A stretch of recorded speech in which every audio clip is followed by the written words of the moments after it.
that... No? Hello. There he is. Doctor, welcome to Late Night in the Midlands. How are you tonight? I'm doing fine. Just adjusting my volume. How is that? Oh, you sound fantastic, and I thank you. I didn't know if I was going to have to get you on the home phone because you didn't show online on Skype. Oh. I said, uh-oh. Yeah, I got my Skype on. Yeah, I know, but it's not green. Like, you don't have it showing where you're online. Like, if looking at it, it would show that you're offline. Oh, okay.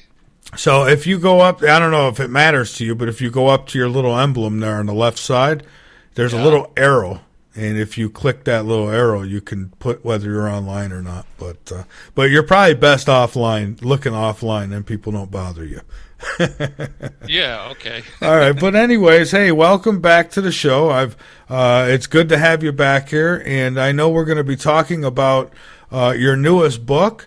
But you've got a lot of good ones out there. So I thought maybe we'd start with a little background on yourself, as we always do, because we always have new listeners, and so why not? So a little bit of background on yourself, and what led you into writing your latest book now, The Science Behind Noah's Flood, right? Well, that's not my latest book. It's not. That's my latest nonfiction. Oh, okay. So yeah, then... I finally finished Alien Log 3, which is a science fiction series that I began. That was my first writings, actually. I went Alien Log, I should say. I started by writing Alien Log, and then Alien Log 2, and then finally, after about 10 years, I did Alien Log 3. So the whole series spans about 10 years of work. And that's where I really started, was with the science fiction. But I also began lecturing. I'm going back now 10 years when this whole process began. After I retired from Penn State, I began lecturing, and so that was the nonfiction part. My first lecture series was called The Science Behind Alien Encounters, and that was very well received. And after a few years, I thought, well, I should put that into a written format. And so I have a nonfiction book called The Science Behind Alien Encounters. And I have 4 lectures, by the way. The second lecture I have is The Science Behind Noah's Flood. And again, it's been well received, and so I recently put that into book format. And the other 2 lectures that I have The Science Behind Creation of Our Universe Without a Big Bang, and I have one called The Science Behind Gravitational Field Propulsion, Key to Interstellar Travel. Those 2 will become books eventually. Oh. So I do both science fiction and nonfiction. But I started off with science fiction. When I retired from Penn State, I had accumulated a lot of knowledge in regards to UFOs and ETs, and I thought, well, I should share my knowledge, and I was going to write a book about UFOs. But somehow, don't ask me how, I just felt compelled that my audience that I should reach should be lay people, and they would not go into Barnes & Noble and buy a book on UFOs. But they would buy science fiction. So all the information that I was going to put into my book, I give out through the dialogue of my characters. And what I have then is I have an interesting story that captures the audience, but by the time they're done reading the book, they got the same information they would have had if they went out and bought a book on UFOs. See, and that's it too. And I tell people all the time, sometimes you got to present it as just a story yes. to get people interested in it, into the truth of it all. Exactly. And I get a lot of positive feedback from readers. Generally, the comments are, it was an easy read, I couldn't put it down, and when is the next book coming? And sorry to say that it takes like 4 years of research sometimes to create the next book, and I really feel bad about that. And I'm working on Alien Log 4. Hopefully it won't take 4 years to finish that one. But Alien Log 3 is actually my last book that just came out about a month ago. The subtitle is The Dulce Affair. So for those in the audience who are familiar with ufology and the lore, if you will, around Dulce, New Mexico, my characters end up going into that underground base, and fortunately I figured out how to get them out alive.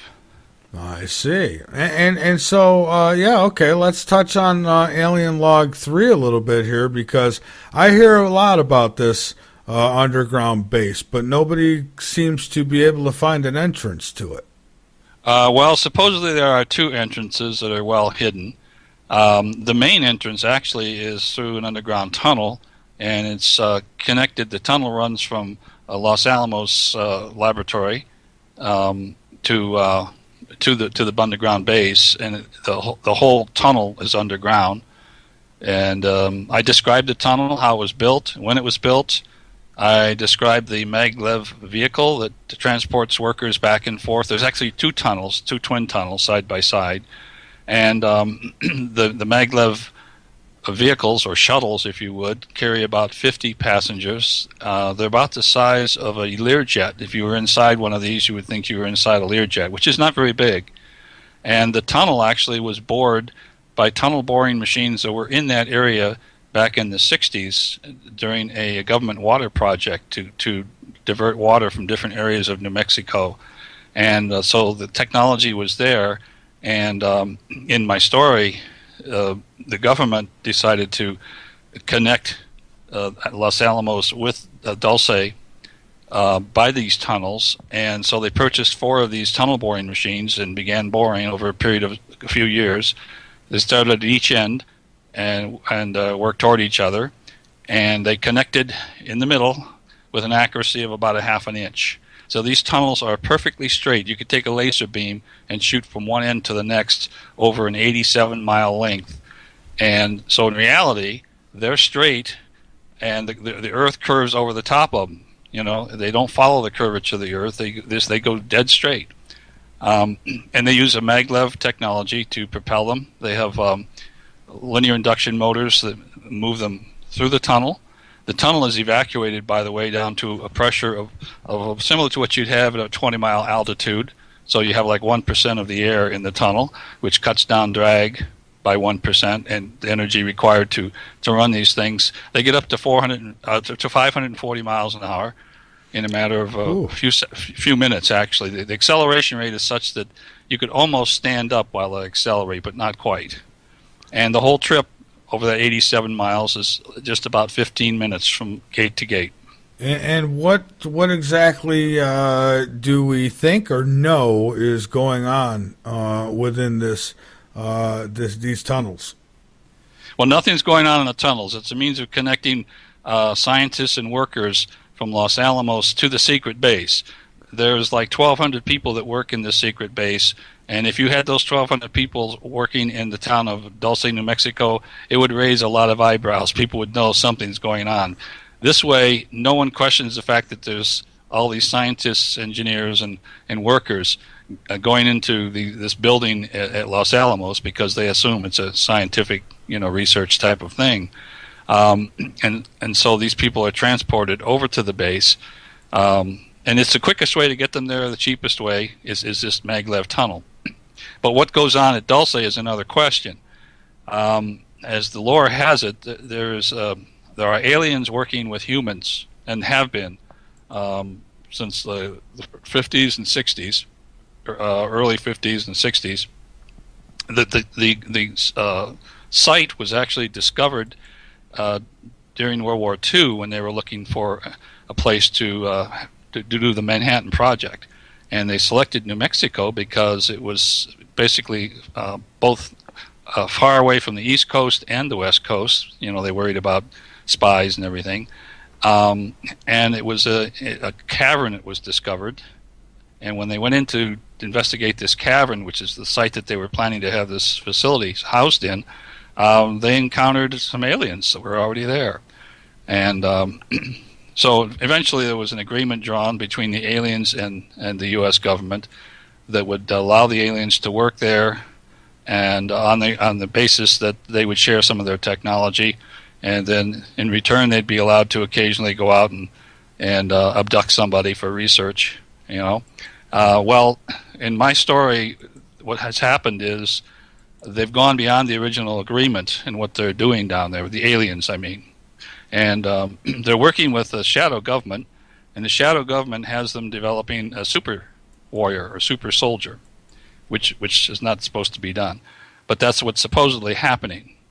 And so we find out about this because one of the aliens who is friendly toward humanity and it manages to sneak up this metal plate that's etched with hieroglyphics.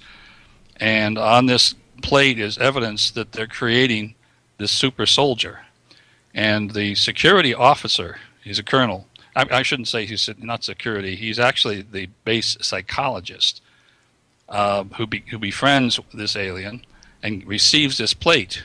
But because of the high security, he can't take the plate off base because he needs to get it translated. He's not sure what it says, but the alien indicated that it's proof that some bad things are going on in the levels below. Now, humans aren't allowed to go below level 3. So the humans are confined to level 1 through 3, and then the aliens are down all the way to level 7. And that's where all this work is occurring.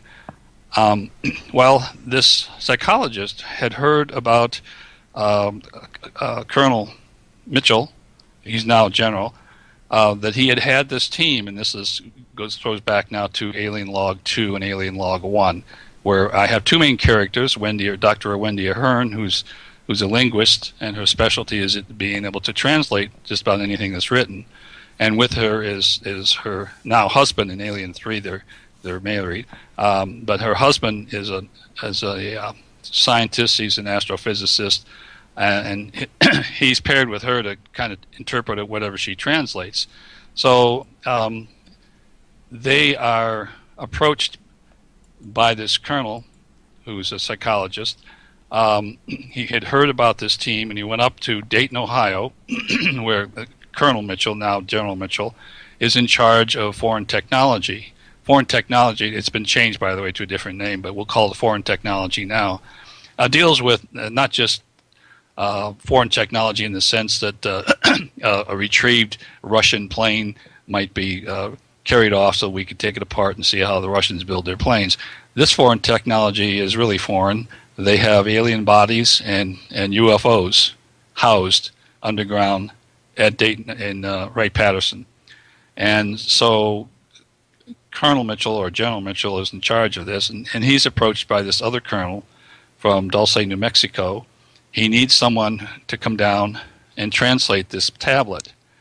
And so this is how Wendy and Corey get involved, and they end up going down there, and somehow they manage to stay out of trouble, but they see some interesting things, and they manage to Wendy manages to do the translation, but they also find some terminals, like computer terminals, that were discovered there back in the 40s when the Army went in to search the site for this underground base that they wanted to build for the Manhattan Project. And back then they didn't know what they were. Today we'd call them laptops, but they were kind of fused right into the side of the tunnels, and no one knew what to do because they had all these hieroglyphics. No one knew how to activate them or anything. So while Wendy was there, she managed to get them activated, and they found out that they could use those to kind of peek into the mainframe, if you would, that the aliens had to kind of see what they were doing down below. Right. But Wendy does translate this plate. Now, as a side topic, a side story, before Wendy and Corey even go down there, if my readers recall Alien Log 2, the artifact that's the key to this whole series of stories, that at the end of Alien Log 2, the artifact disappears. The aliens retrieve it. And in essence, Wendy and Corey allow that to happen because they're afraid that if the information on this artifact falls into the President of the United States' hands, that it'll lead to the development of more weapons. It won't be good for mankind. So they allow it to be taken. Well, in Alien Log 3, they return from Eureka Springs, which is a site if you've been to Arkansas, it's where they have a UFO conference. Corey had been invited there to be a speaker on gravitational field propulsion. That was his specialty. And So anyway, after that, they returned. They were on honeymoon at that time too, and then they returned back to their home in Pennsylvania, where they both are now teachers at Penn State University. And when they get home, they're in their apartment, and all of a sudden there's this flash of light in the living room. They go in, and the artifact is sitting there on top of the piano. It had been returned, and it was returned because the aliens now trust them. And this now becomes a way to communicate. The aliens can contact Wendy and Corey when they need them, and indeed they do. And they're told to rendezvous at a certain point, and they do, and a UFO comes and picks them up and takes them up to a secret base, which, and if you read Alien Log 1 and Alien Log 2, you've been there, and you meet Quellen. You would have met Quellen there too, but Wendy meets Quellen. He's the alien for the first time. He's a Nordic-type alien, and he is, I don't know, a couple 100,000 years old perhaps. He knows our whole history. He's been here throughout our whole human history. But he needs their help, because what he's heard is that there is this faction of aliens working in this underground facility in Dulce, New Mexico, and they're violating one of the rules of the Federation. But he needs proof. And so he's asking Wendy and Corey that when they go there, because he already knows they're going to be asked to go down there. Don't ask me how he knows this. He knows everything. And he asked them to try and get proof. And so this metal plate that's got this etched proof on it is eventually taken out of that base secretly by Wendy and then taken up and given to Quellen. That's kind of the whole story in a nutshell. I see. Yeah. Well, and it leaves the door open, because the question was asked at the end, well, okay, so you send this plate off, or you somehow teleport it back to the Federation and show that there's proof, and so that the Federation is going to come down and squash the aliens at Dulce and tell them to stop doing that. What if they don't do that? What if they don't stop doing what they're doing? And Quellen says, well, if so, maybe I'll be calling on you again. That was the closing sentence almost in the book. So I left it open for future work for Wendy and Corey in Alien Log 4. I see. Well, but that's the science fiction. Well, yeah, and you know what? It's more true than anything. I mean, I told everybody in the chat, so I'll say it here live. I have corresponded with Gary McKinnon, who, as many of you know, is the guy who from the UK who hacked into NASA's computers. Well, I spoke with him via email. He's very busy, but told me in the future he will give me an interview. He confirmed some things. So I'll talk about that a little later after the breakout, but more. But one of the things that he did say is that he believes that what he found was evidence of a secret space program from our U.S. Navy, and that there's what is it, USS? I don't have it in front of me right now, but I think it was USS something like that.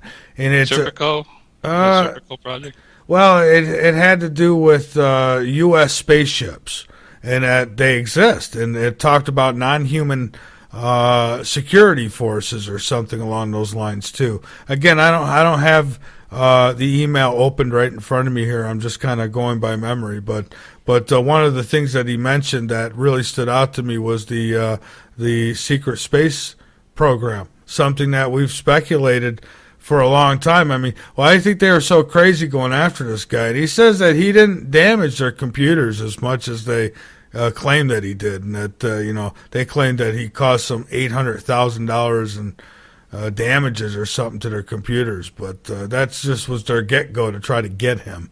They wanted, they wanted to get him and shut him up.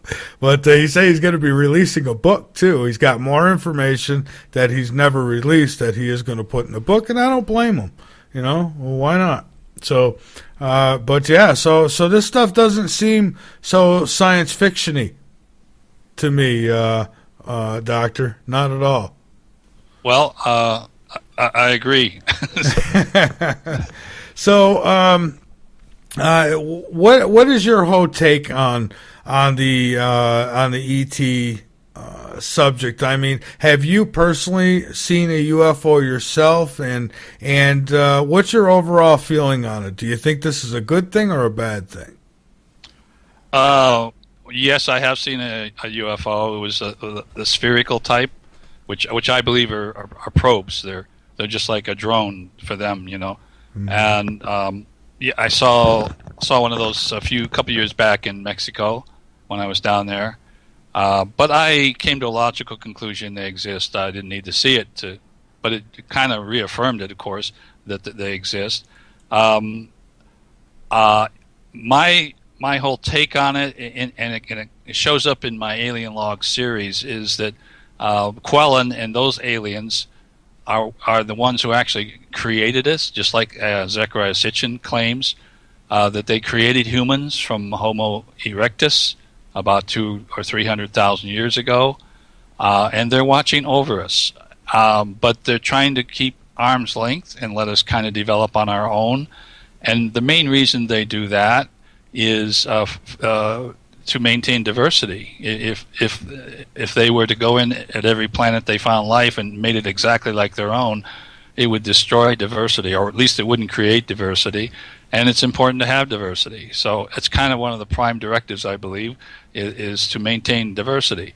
So even though they created us, they kind of keep arm's length. Occasionally they may plant some seeds in people like Einstein and Newton and Tesla that kind of help us make a quantum jump, if you would, in our understanding of things. But other than that, they kind of lay back and just let us do our things. That's my take on it, and that's kind of the theme that runs through my stories in Alien Log. So Quellen, of course, is concerned, as I said, that some things are happening with this other alien race, and they're not supposed to be doing it.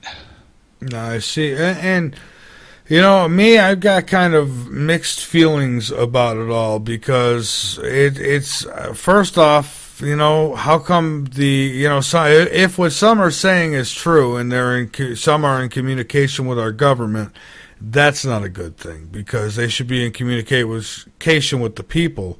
The government's evil, and the fact that they stay hidden. And I can understand why, but if you're going to stay hidden, stay hidden.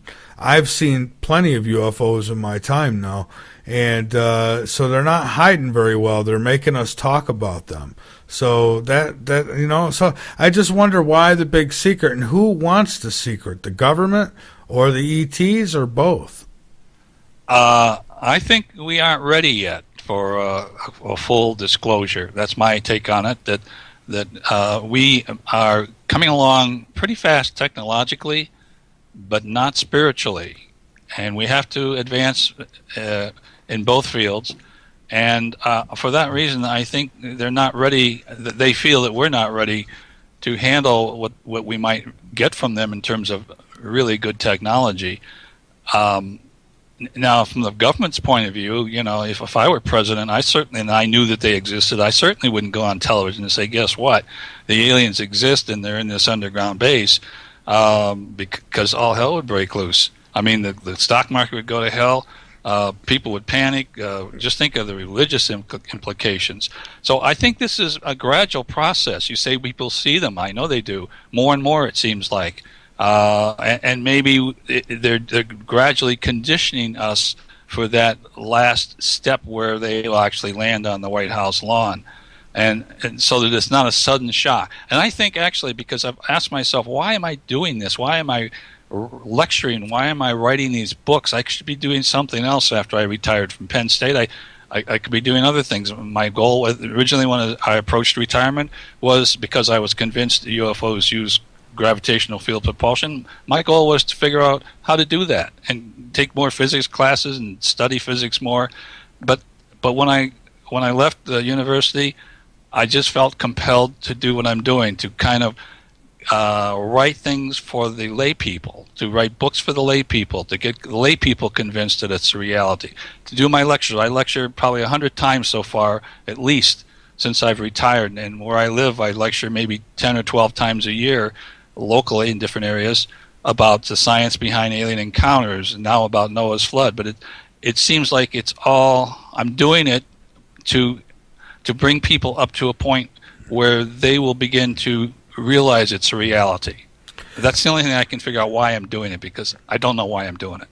Well, I'm glad you're doing it. And this guy, Gary, again, this hacker, and this is all public information, and that's one of the things he told me. He says, he did, I guess he did an interview at one point a few years back, and but he says that he found an Excel spreadsheet which said non-terrestrial officers. Now, that could mean robotic, but, I'm not that naive. Non-terrestrial officers. So that's pretty interesting stuff. And this was, these are files in NASA's computers, spreadsheets. I mean, it's terrible that our taxes pay for all that they do. And and we're left on the back burner. They don't tell us anything. And as far as people not being ready, I agree. There's a portion of the population, like those following Sharia law and things like that, and those who won't go outside of their Bibles and stuff. They may have a problem with it. I could see that happening. But I think for the rest of us, I think that I don't know. For me, I'm ready. So yeah, but are we? Are we the minority? Maybe we got to get to the majority before things can happen. Before overt disclosure occurs. I don't know. I really don't know. It's just that I can tell you. You asked me why the government's hiding it. Well, like I said, if I were president, I wouldn't announce it. What would be the advantage of me telling the world that there are UFOs there with technology that we could never defend ourselves against? So we better be nice to them, because there's nothing we can do if they got mad at us, that type of thing. So why would I want to do that? Well, I'll tell you why I would do it, because just because the trust that I would get from the people, the honesty. I mean, because at this point, I think a majority of the population understands that the government has hid something in that field. And so, I don't know. But you're right, too. I'm not saying that you're wrong. It's just, I guess I would go about it a little differently, and it probably wouldn't turn out as well. I don't know. Yeah. Well, I've observed over the few decades that I've really been involved that the naysayers and the people who go on television and debunk UFOs and things are beginning to be a laughing stock themselves. Where it used to be the other way around. People go on and say, well, I went aboard this craft and I was taken to Venus or something like that. Well, people looked at them as, they're crazy. That was 50 years ago. Today, whenever I remember Larry King had Stanton Friedman on, and a couple other people, including a debunker from, I think he was from Tucson, who claimed he was an aeronautical engineer, and he was a debunker.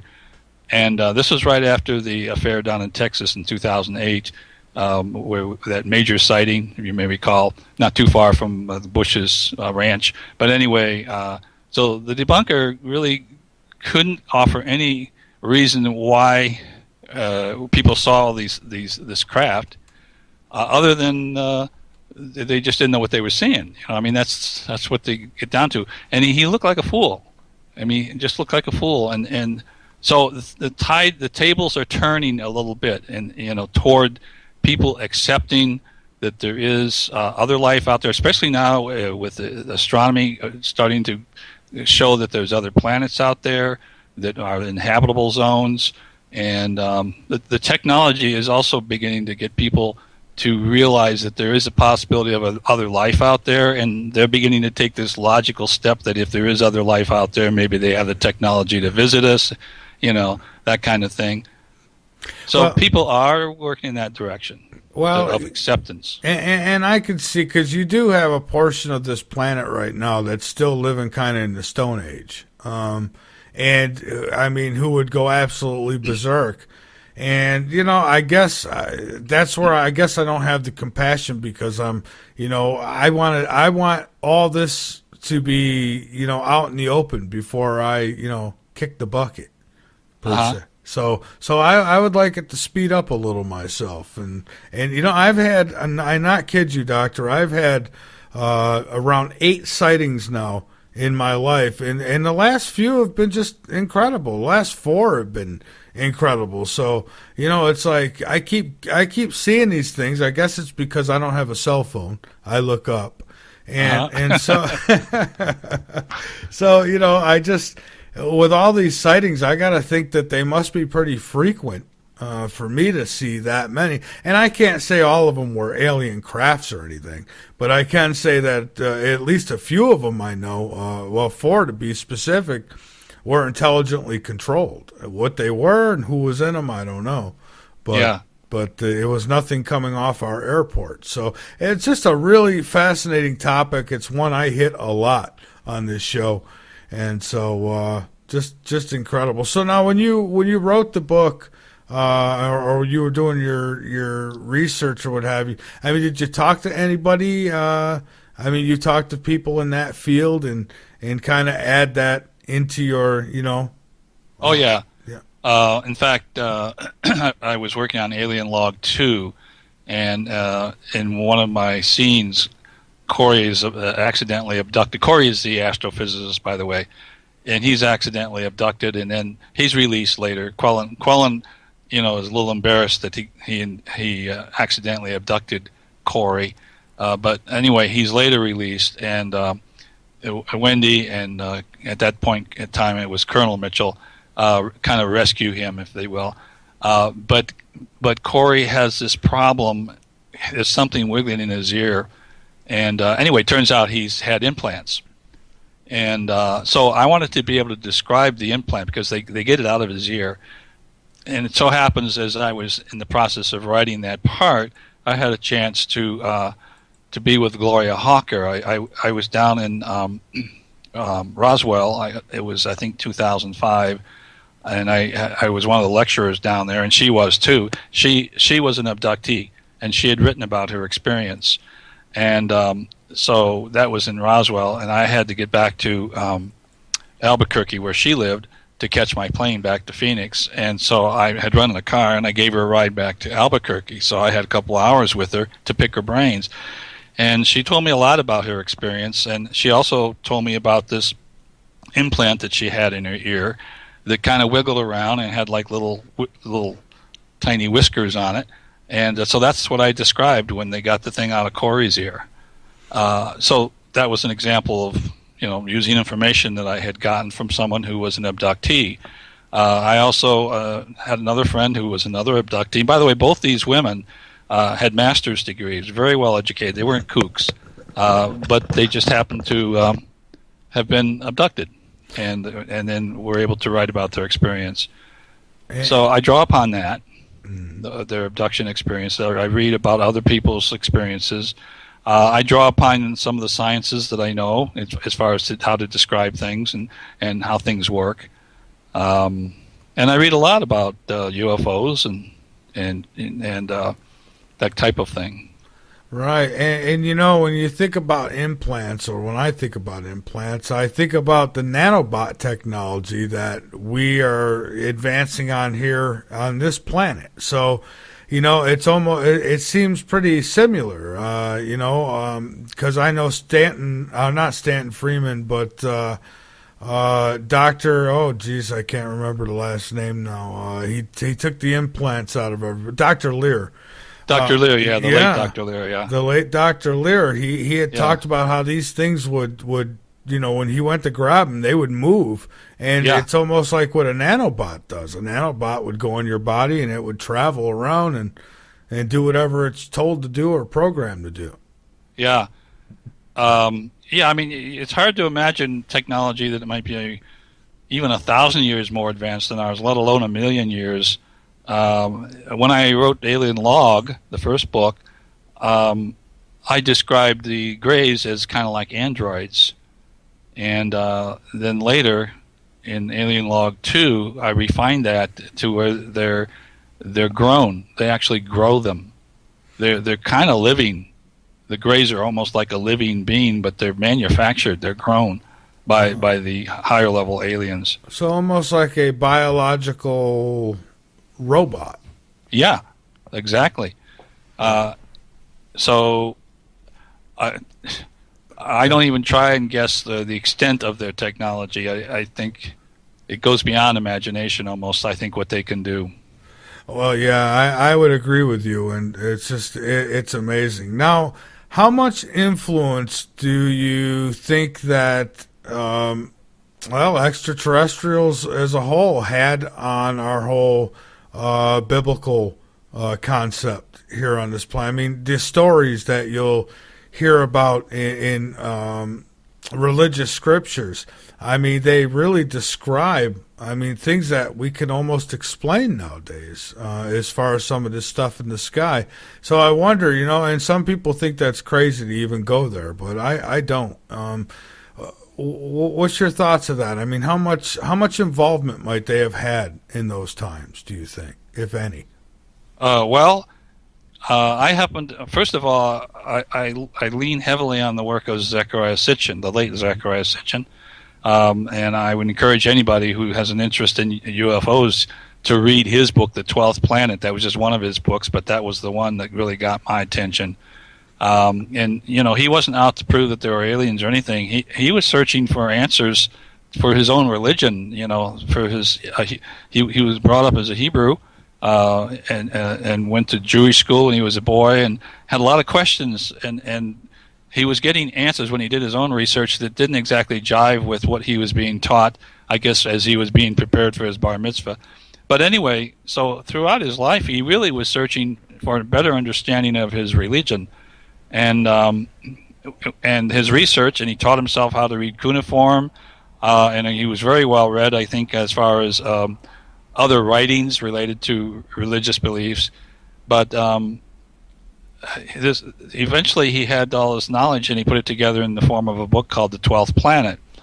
And in fact, that one of the things that, in fact, in my latest nonfiction book, the science behind Noah's flood, it was his work that led me to write that book, because and in fact I dedicated almost a whole chapter in the science behind Noah's flood, a whole chapter to Zecharia Sitchin and what he stated he believed the Sumerians knew. And at the time he wrote the book in 1976, and he didn't have a PhD in that field, by the way, so obviously he didn't know what he was talking about. But he was criticized by the academics that he was misinterpreting all this stuff.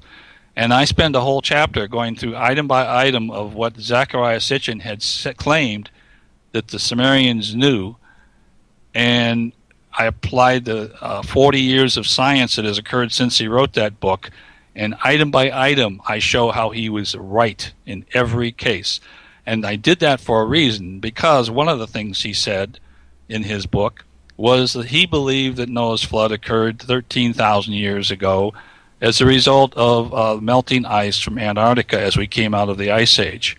And so he was on the right track, and I picked up on that. So in my book, I do discuss some of the other hypotheses as far as the Noah's flood. And I'm talking about the flood in the Bible, not other world floods.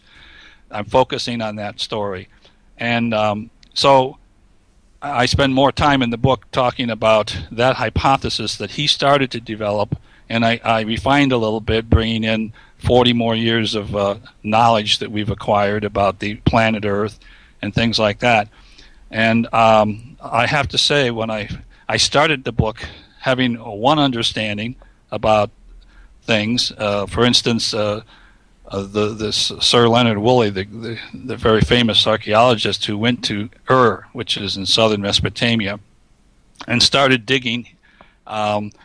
And he was the one, before that time, this was 1929, before that time, people thought that Noah's flood was just a story in the Bible, that it really didn't happen. Well, he went to Ur and started digging, and he uncovered some things that proved that there had been a major flood in that area. And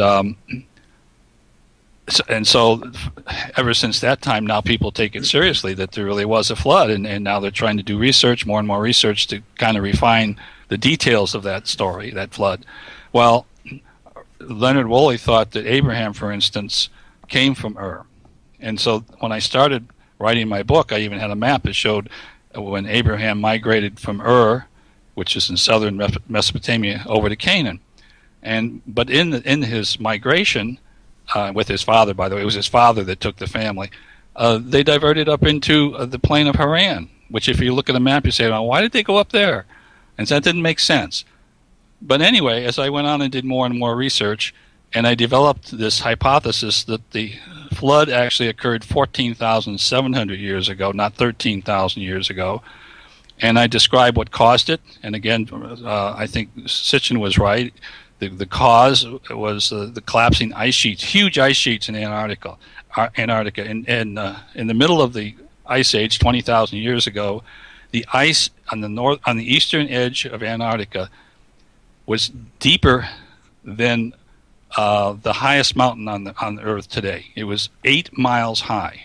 Huge amounts of ice there. But let me ask you this now: in the Bible, doesn't it, in the story of Noah, doesn't it say that it rained for 40 days and 40 nights or something like that? Right? Oh, it probably does. But I don't necessarily go along with everything that the Bible says. I don't either. Trust me. Yeah.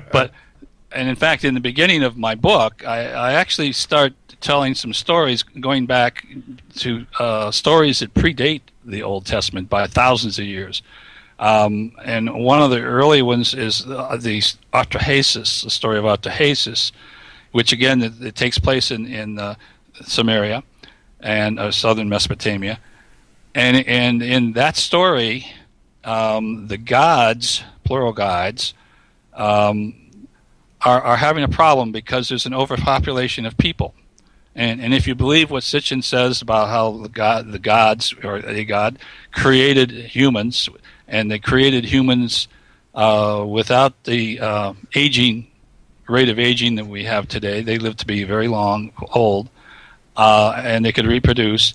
But because they could reproduce and they lived a long time, very soon we had an overpopulation situation. And in Atrahasis, it's clear they're trying to deal with that. The gods first try to have some kind of pestilence and things like that to kind of wean out the population in that part of the world.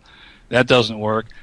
Now, you have to believe that if these aliens, the Anunnaki, had enough science and technology to travel to Earth, they certainly could study the Earth, and they would know that things are about to happen in Antarctica, because 14,700 years ago, there was this tremendous warming period that occurred over a period of maybe 1,000 years. The Earth dramatically began to warm up. And so these ice sheets in Antarctica began to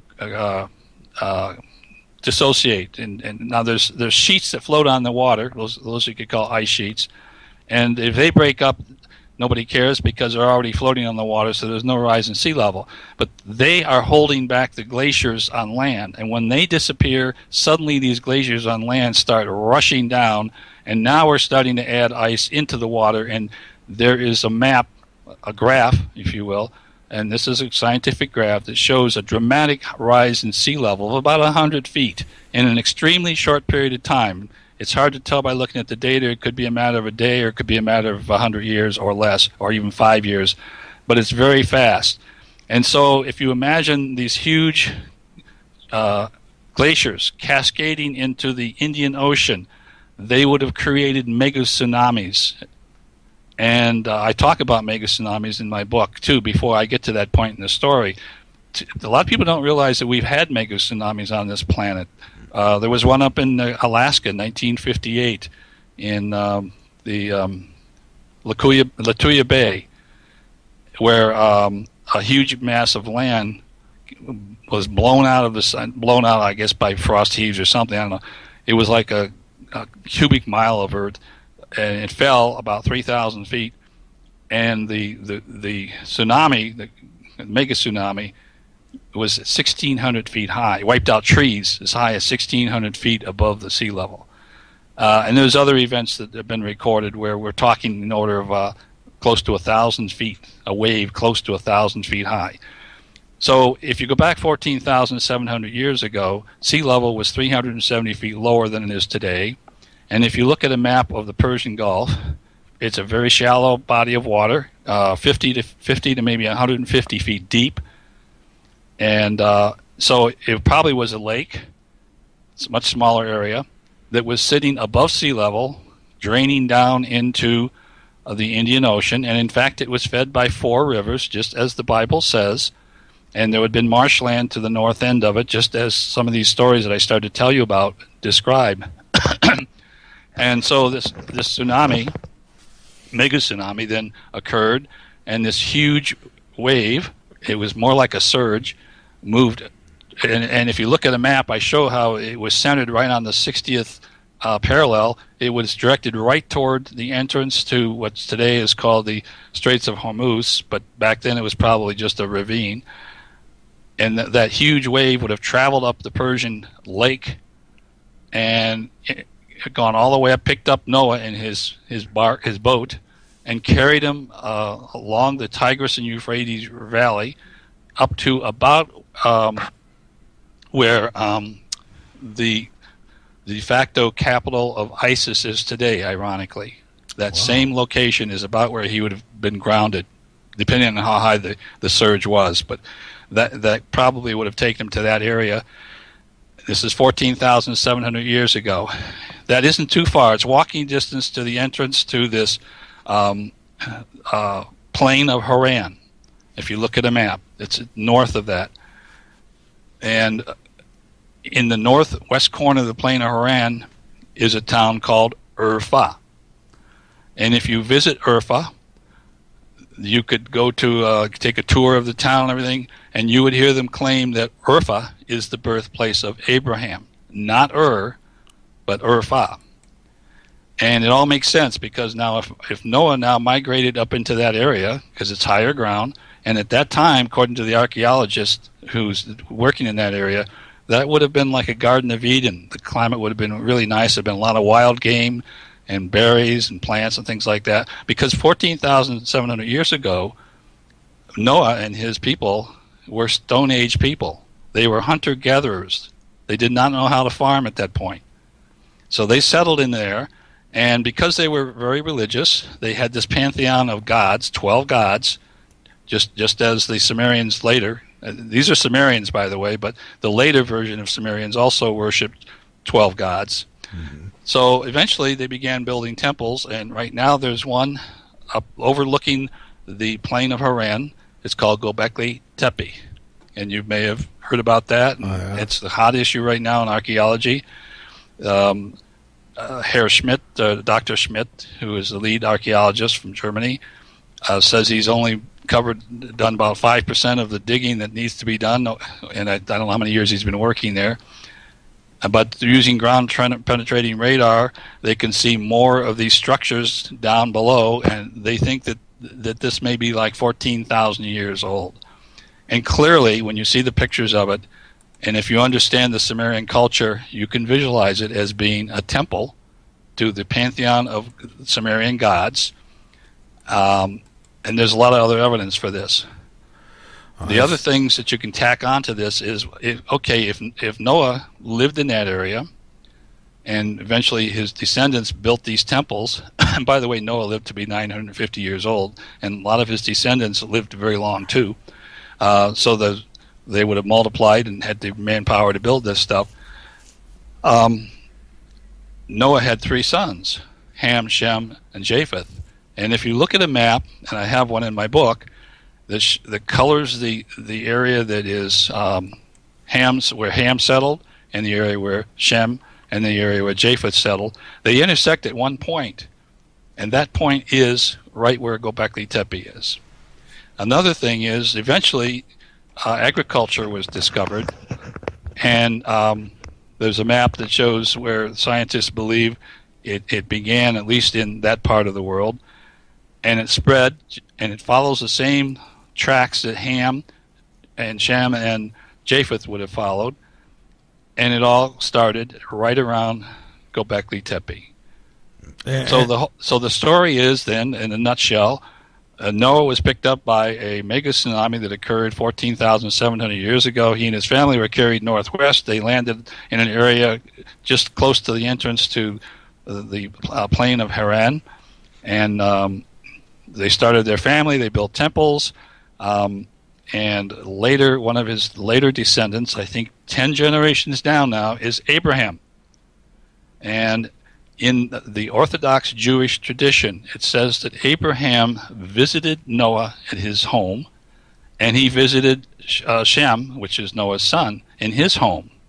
And you ask yourself, well, geez, there's so many generations separating the two. Is that even possible? And I have a chart that shows how long, when Noah was born, when he died, all the way down to when Abraham was born and when he died, and they overlap. And indeed, Abraham would have been, if he was born in Ur, he would have been in a close vicinity of where Noah may have lived.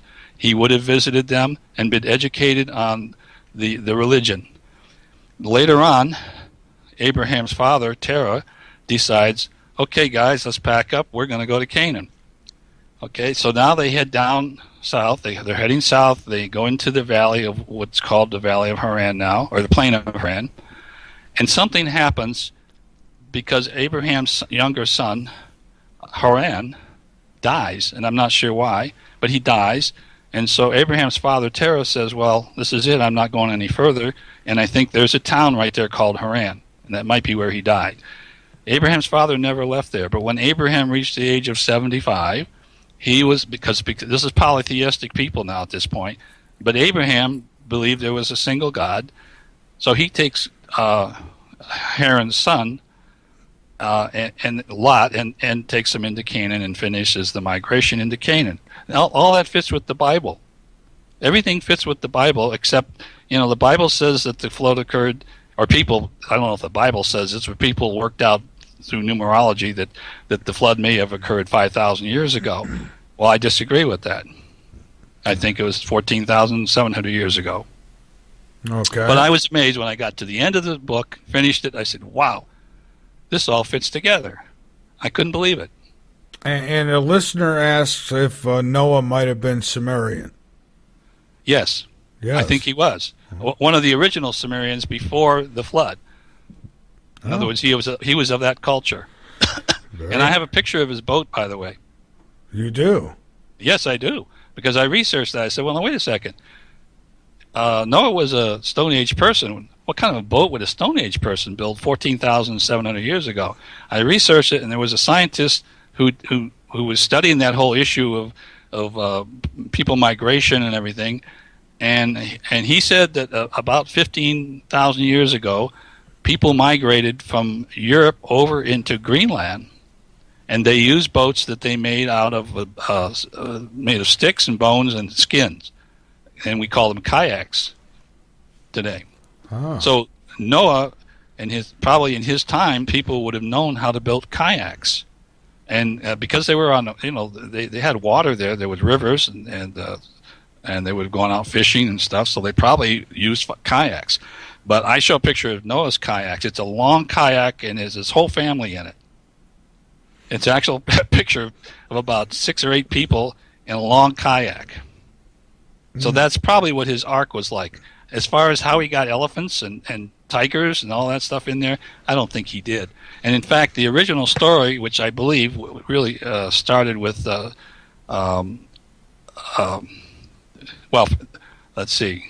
Well, I'll tell you what. Hold that thought for a moment. Okay. And we're going to take a break here. And like Atrahasis is one of the earlier versions, and I think I mentioned that in that story, the gods knew that this event was coming. They had the science, obviously, to know that this warming period was here, and these huge 8-mile-high glaciers, when they fall into the ocean, they're going to cause mega tsunamis, and they could predict exactly what was going to happen. So they opted to let this flood decimate humanity because there was an overpopulation, and that way their hands were clean, right? There was no blood on their hands. But they took an oath. There was 12 gods, and they all took an oath not to warn humanity. Well, one of the gods, who was one of the ones instrumental in creating Homo sapien out of Homo erectus, had, he really didn't want to take the oath, but he did. He had to. And so they weren't supposed to warn humans. They weren't allowed to talk to humans and tell them this flood was coming. You better build a boat. They couldn't do that. But one of them, who in the stories are often referred to as Enki, I call him Dr. Spock. But anyway, he was kind of the science officer. He had this one human who worshipped him, and he was one of his favorite humans. So he went down and went to his hut where he lived, and he stood outside the wall, and he told him that this flood was coming, that he should build this boat, and put all your belongings in it, and so he prepared him, and he told him, kind of what the boat should look like. And in that version, some people described it as kind of like a submarine. Now, if you saw this picture of this kayak that I mentioned, it does look like it could be almost a submarine, because it'd have to be able to tumble, when the surge comes. Anyway, there was no mention of putting all the animals in there. There may have been a mention about all the seeds of life, which could have been, some of the seeds for whatever they had. Remember, these people were still Stone Age. They didn't grow plants yet. Then, following Atrahasis, there was a later story that it was known as the Epic of Gilgamesh, and I remember having to read that when I was in high school. And in Tablet 11, Gilgamesh goes on this quest because he had heard there was this person who had been granted eternal life. And he was living at the headwaters of the Euphrates River, which, by the way, is right where I said Noah was probably living. And so he finally gets up there, and he meets this man. Upnapishtim was his name. I call him Noah. And Upnapishtim tells him the story of how he had been a king of Surpek, which was a city just south of Baghdad today. It's an ancient city, and it would have been flooded. And he was warned to that this flood was coming, and to build a boat, and he did, and put everything in it. He got the townspeople to help him build the boat, and he was saved. And so after the flood, because he had saved humanity, he was granted eternal life, and that was the Epic of Gilgamesh. Now, in the Epic of Gilgamesh, some things changed. It was still plural gods, but in the Epic of Gilgamesh, the gods caused the flood. Okay, so you go from the gods knowing about the flood, it evolved into the gods caused it. Then when you later on, the next story you read is the Noah's flood story in the Old Testament. Now it's a singular God who caused the flood, who warns Noah to build this ark and tells him to put all these animals on it. So I think that may be a distortion. That's my feeling. I mean, if you are a person who believes every word in the Bible is sacred and that it's true, then you're going to disagree with me. But I think the story kind of evolved. And keep in mind that all these stories about the flood, going all the way back to Atrahasis, these were not written down right after the flood, because people did not know how to write until about 6,000 years ago. So all these stories that led to the written versions that appeared later were generally by oral tradition. At maybe religious ceremonies, someone would stand up and recite the stories and keep reinforcing it, chant the stories or whatever. And it wasn't until much, much later that they were actually written down. And in fact, I think the Old Testament, parts of the Old Testament weren't written down until Moses, which was several thousand years, I think, after Abraham. Even though he was a descendant, it was a long time between the two. Yeah. Well, what I wanted to say was, why was I even get into all this stuff? Here I'm studying UFOs and how they work and ETs. So why would I even be interested in this? And my answer is, and I think you talked a little bit at the very beginning of the show, and that is how, when you believe that there's aliens, then you ask yourself, okay, how did they affect our history? How did they interact with us throughout human history? And that's what leads me into these different avenues of research. And it was Zecharia Sitchin's work that led me to the Noah's flood story, as I said before at the beginning, because he was telling people in his 1976 book what he thought the Sumerians knew 6,000 years ago. And some of the things that he said, you say, well, how is it that they knew about all these planets? How is it they knew this? How is it that they knew that? The only way you can explain that is they were interacting directly, overtly, with the aliens, the Anunnaki. And that would make sense, at least some alien form, for sure. Now, you mentioned Zechariah, and so one of his theories was that 12th planet, right? And Planet X. So is that something that you think we're going to be contending with again, or do you think that's past tense? No, I believe there is a Planet X, and I'm not alone in that. And in fact, like I said, I had dedicated a whole chapter to some of his claims that he made in his 1976 book called The 12th Planet, because he said that the Sumerians knew about our solar system in detail. They knew, for instance, that there had been a rogue planet, which they called Nibiru, that had been that's Planet X, that had been captured about 4.5 million years ago, and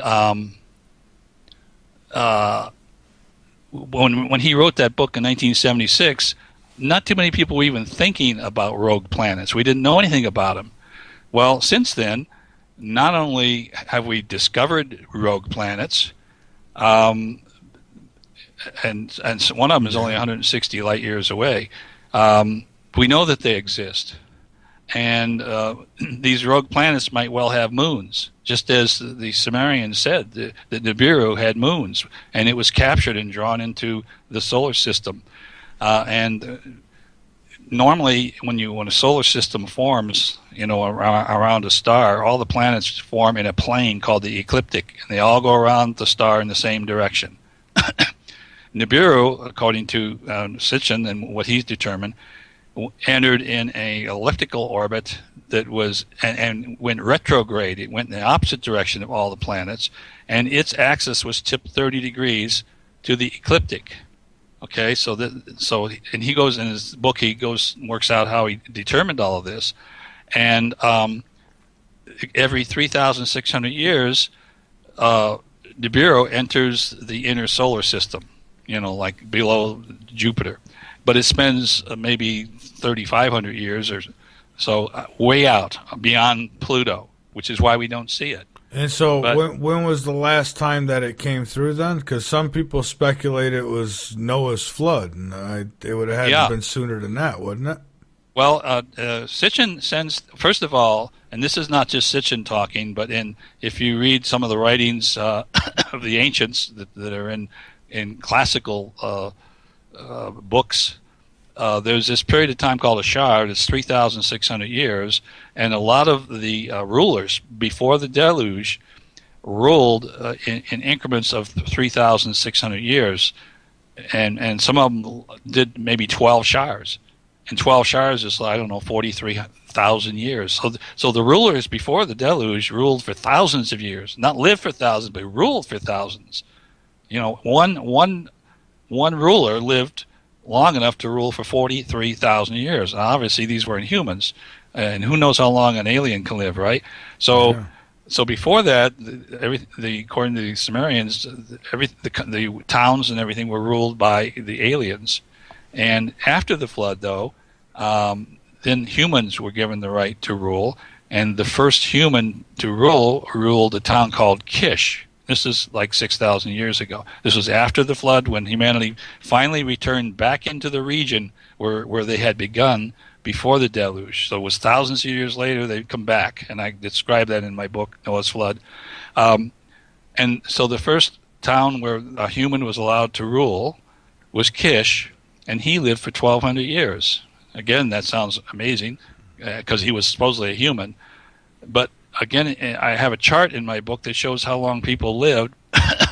And after Noah, the lifespan diminished after the flood. Before the flood, almost everyone that preceded Noah lived to be in the 900s. It's like, you didn't live to be 900 years old. What was wrong with you? Is there? I wonder if we could find some evidence from that time, and maybe, I don't know, test their bones or something, see what was going on that they lived so long. Well, I think it's genetic, and I talk a little bit about that. I think after in fact, it was in Atrahasis, after the flood, and Atrahasis survived. The gods, if you would, the head god said, well, we maybe should find another way to solve this population problem. Instead of trying to kill them with floods and pestilence and stuff, maybe there should be another way. And some people believe this is when they began doing genetic manipulation, because I believe our lifespan is a matter of genetics, and their current research is getting closer and closer to that understanding, where they're finding some certain genes that seem to affect the longevity of not only humans but other species. And someday we'll be able to adjust that gene or correct it or whatever and increase our lifespan. Well, maybe what they did after the flood was say, well, let's just tweak this one gene that is allowing them to live to be 1,000 years old, tweak it so that eventually over a period of generations they won't live as long. And in fact, I have a chart that shows all the descendants of Noah. They live shorter and shorter and shorter and shorter lifespans. You get down to Abraham. Abraham only lived to be 175. You get down to Moses, he only lived to be 120. Okay, that sounds like a long time, but compared to his predecessors, that was a short lifespan. And I think it was a genetic thing that they did to cause us to live shorter lifespans in order to curb the population problem that was occurring. That, and see, now, there's a lot of people who say, I wouldn't want to live that long. If I could be vibrant as I am now and live hundreds of years, I would like to do it, because, boy, all the things that you're going to, especially if we're supposed to, I'd like to go back to that.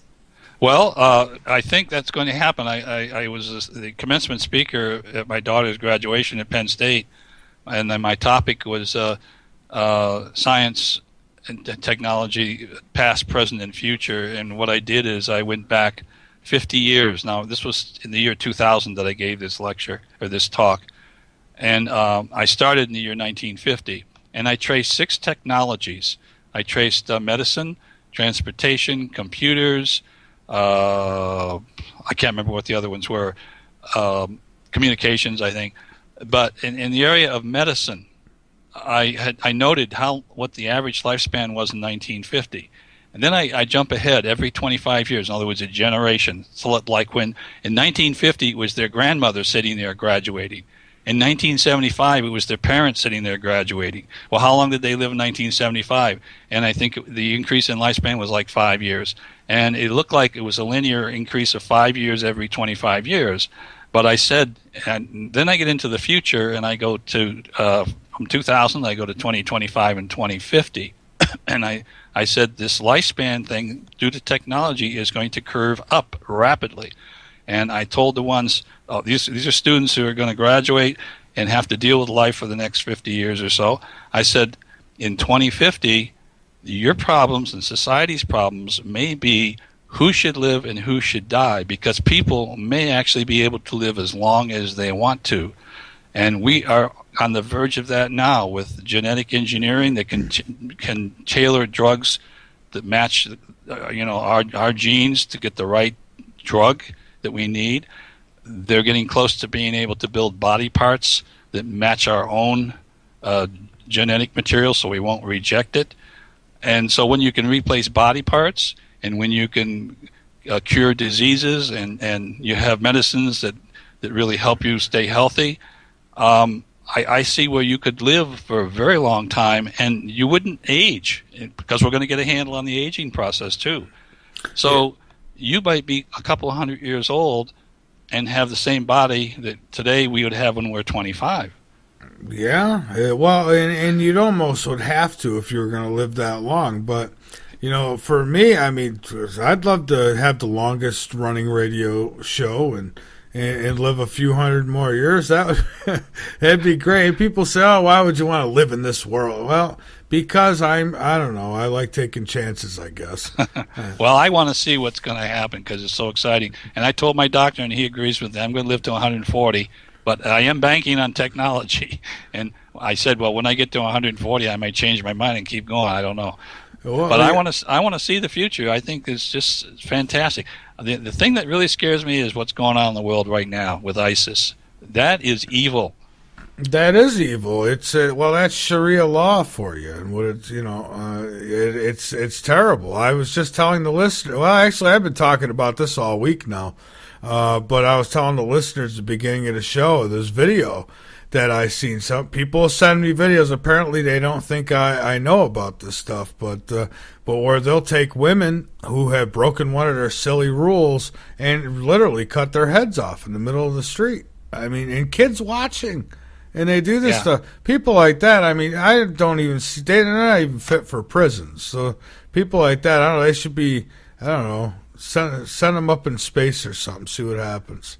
Well, almost worse than that, in my opinion, is the fact that they're dead set on destroying history. They are. You know, and the scary part is where their capital is only in less than 100 miles from Göbekli Tepe.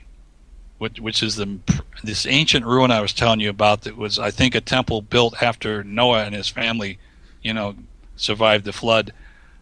And if they ever get up there, they'll have no qualms in destroying it. They're already destroying history over in Mosul, and that is the worst sin I think you can commit, is to try and destroy the history of humanity. Yeah, I seen videos where they were going into places and destroying statues and monuments and artifacts and all kinds of stuff they were going after. Yeah, it's terrible. It's terrible. But anyway, so I was telling you that it was Zecharia Sitchin. My research that I ran across him and some of this UFO alien research. And after reading his book, I said, obviously there were aliens interacting here at this point in time, overtly.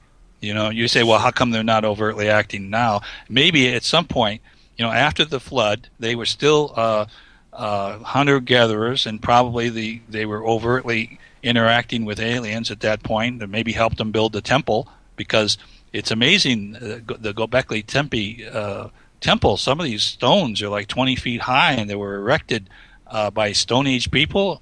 You wonder about that. But eventually, when the flood subsided, and there may have been a series of floods that made it unstable for anybody to live down in southern Mesopotamia, but eventually that problem went away, and humanity found its way back down into the same region that they had originally been in before the flood. And that is the modern day, not the modern day, but that's the Sumerian civilization that most people talk about, that was about 6,000 years ago or 5,000 years ago. That was a civilization where suddenly we have agriculture, we have the invention of the wheel, we have invention of language and writing, we have medicine, we have astronomy, we have astrology. All of these things now humans knew about and had, and so they were no longer Stone Age people when they returned. And maybe at that point, the aliens said, okay, they've reached a point where now we can step back and let them go on their own. We've brought them up to this level. And I don't know. Because after that, you don't, I don't know if there's too many stories of things that happened 2,000 or 3,000 years ago where there was an overt interaction with a group of aliens. Yeah, it almost seems like, they did what they had to do. They got things kick-started pretty much, it kind of like when you start a new job, someone will show you a few times how you do it, what you're supposed to do, and then they leave, and they expect you to do your job right. Well, I think that's what happened, too. They got us started here, put religions in place or whatever they did. I don't know how that all came about, but yeah, I think, and then they've just been sitting back, and I think that we have been genetically modified. I think that there's been alters in our DNA and such, in genetics, throughout time, and and sometimes I wonder if they don't do it really intelligently, such as instead of abducting and doing it, or wiping everyone out and just leaving a few people and doing it to them, it's almost like they could do it to our food now and stuff. You look at genetically modified foods and all these medicines, so-called drugs that they come out with, and you got to wonder if that's not some alien ploy to start changing our DNA or our genetics. I know it sounds paranoid, but some of this stuff does that. Well, in I think it was an Alien Log, my first book, there was a dialogue between an alien, between one of the characters and one of the aliens. I don't know if it was Quellen, but maybe it was. But anyway, it was a question about why are you doing mutulations, cattle mutilations? Because that was a hot topic 10 years ago, especially. Yeah. And the Quellen or the alien said, well, what we're doing is we are monitoring your food source. Cows eat grass. You are putting pesticides and other things on the grass. The cows eat the grass. And you are doing things that you might test to see if they're carcinogenic, but you're not testing for everything. We have the ability to test and see the total ramifications of all this stuff on your food source, and we do it by taking the cattle. We can monitor their blood and some of the other things, and so this is why we are looking at the cattle and studying the cattle to find out what the effects are on the environment due to the things that you're doing, you humans, in your agriculture. That was my explanation of why they would be doing this, because people have other stories like they're drinking the blood or doing crazy things. I don't think that's it. Me either. I'm with you on that, but that makes a lot of sense. That it would have to do with the food source, and so yeah, I would buy that. Well, again, in my first book, I had uncovered a study that was done by I think some Norwegians. They found out in their studies that over the past decades, and it continues on as far as I know, that there is a continued dramatic decrease in the human sperm count. In other words, we're becoming sterile. And they didn't get into why, but that's what they found. Recently, I've read some studies where certain pesticides that they found that were being used affect the human adrenal system. In other words, our reproductive system. And so, but did anybody ever study that? No, not beforehand. So we're doing things that we don't realize what the future ramifications are. And that's what scares me. That's why I only eat organic food. People say, well, why do you do that? It's more expensive. I say, well, just because I don't want to have pesticides and growth hormones in my body, because I don't know what the effect is. Maybe it's good. I don't know, but I don't know, so I'm not going to put them in my body. And so I become a believer in organics.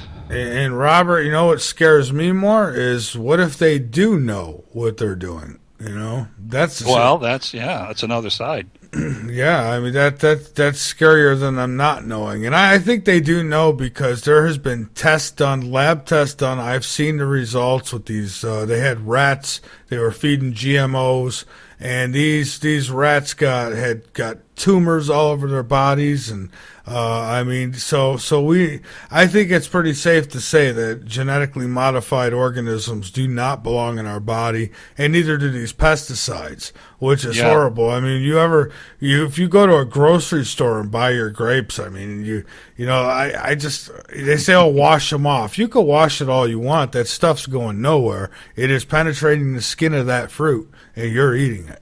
Yeah, I was at of all places, it was a UFO conference. And one of the speakers, after he was introduced, he started off by saying, I have two claims to fame, and one of them I'm going to talk about in my subject tonight. But he says the other is I discovered the cause of SIDS. You know what SIDS is? It's sudden infant, SIDS, S-I, sudden infant Yeah. Anyway, I know what you mean. Yeah. babies are dying. In other words, a parent goes into to wake up their little infant in a crib and they're dead. So sudden infant death syndrome. So why are these babies dying?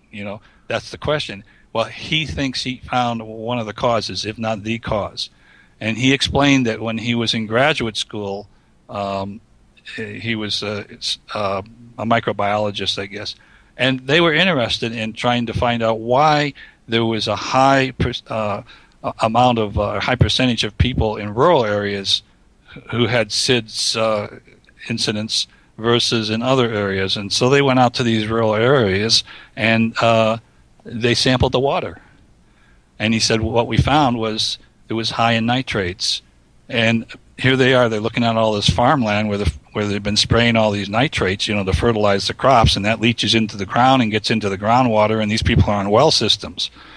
And I said, well, so what? What's wrong with nitrates? He said, well, when children are very young, infants, they are very susceptible to having the nitrates in their bodies. It inhibits their ability to take in oxygen.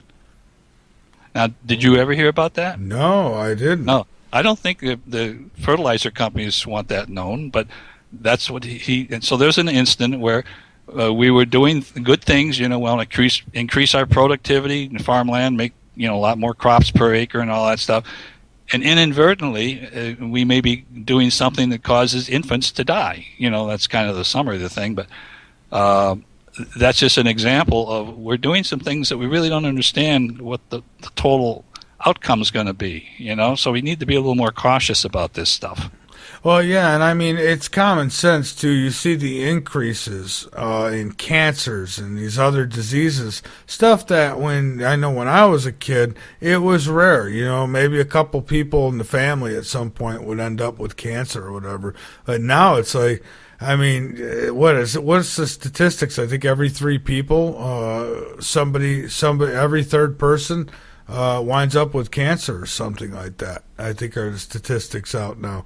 That's obviously something we're doing. I think it comes down to air, food, and water pollution. I think, and not just I don't mean pollution like oops, we did it again. I'm talking about they're being destructive. They're doing this on purpose, and it's really sad knowing that there's going to be effects, but they don't care because maybe they're protected from it. I don't know. Yeah, I don't know. I guess I don't want to think that people are doing this on purpose. Well, it's like they know, like Big Pharma, for instance. They'll give you a drug for, let's say restless leg syndrome, okay? But so to stop your legs from being restless, you're going to have possible heart attack, stroke, da-da-da. Why would you even do something like that? That's what I mean by knowing. Yeah. They know, they know it's bad. I know. I have to laugh when some of these commercials, they spend more time telling you all the bad things that are going to happen if you take it, like death. Yeah. And right away you think, well, I don't know if I want to try that. Yeah. Maybe my sore ankle's not so bad after all. Exactly. It's not as bad as death. These commercials drive me nuts. I'll scream at the TV if I see them.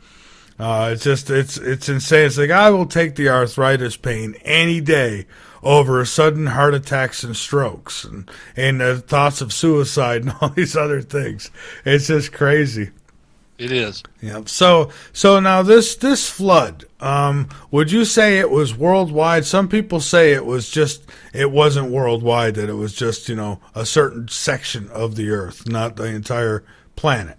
This particular flood that is known as the Noah's flood, I believe was a regional flood. It was not worldwide. And Leonard Woolley came to the same conclusion back in 1929. He said this was not a global flood. It was a flood that affected an area perhaps 100 miles wide and 400 miles long, or maybe even longer.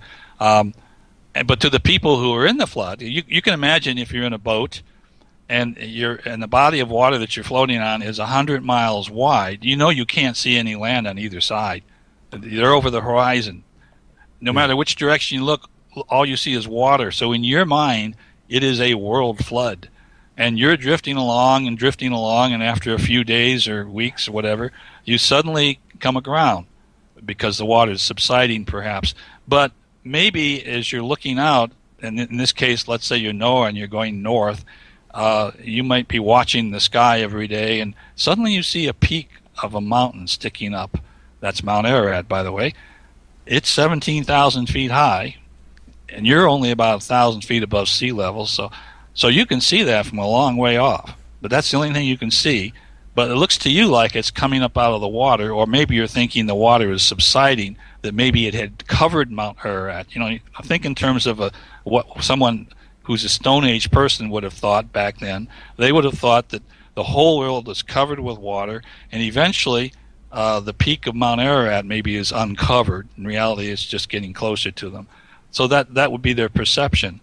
But it was not a worldwide flood. It was just a regional flood in that case.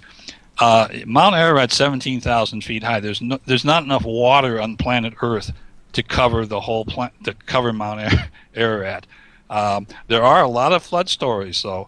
I mean, a lot of them from around the world where there were floods. But those are different stories, and I focus just on Noah's flood in my book. I see. All right, and what I want to do is take our final break here tonight, and then I want to come back and I'll give you questions from time travel. What about, because think about it. I've said this so many times. I'll say it again though because it's worth saying. What if we have that technology, or at some point in the future we have that technology, and are able to go back in time and alter our history? Like, what if, if you sent me back to the time of, say, Jesus, I could have brought a cell phone back with me. I could have took a picture of you, and I could have said, hey, I've got your soul. And they might have write stories about that, about how some guy was stealing souls. And, so what do you think about time travel? And do you think that it already exists, or do you think it's going to exist soon, or your thoughts? I believe time travel into the future is possible.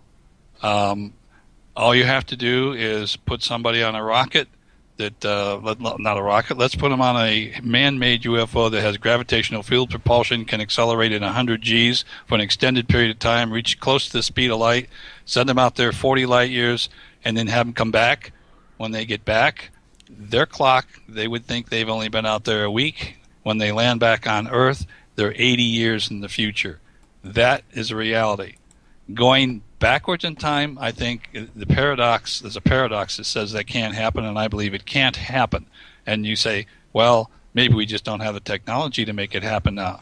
Well, I believe that the aliens have a pretty good technology. I think you would agree. Absolutely. That to do what they do, if anybody has technology to go back in the future, it would be them. And therefore, they would be the ones who have already done it. Now, if they had already done it, the paradox says that if you go back in time and you disrupt something, the story about, going back in time and accidentally shooting your grandfather or something like that, therefore, how could you exist? Or type of thing. Or stepping on the butterfly. Yeah.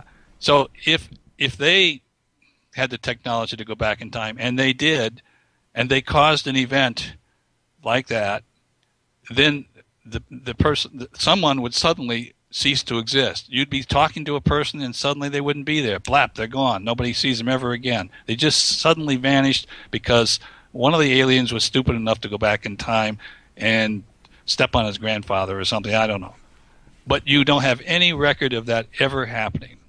So that's the basis that I say is it can't be done, and has never been done, and it won't be done ever because it's impossible to go back in time. Or maybe, like, say you get erased, someone goes back in time and you get erased, and as what you're saying is, as we're talking right now, if that somebody just went back and did that, then you would vanish from this conversation.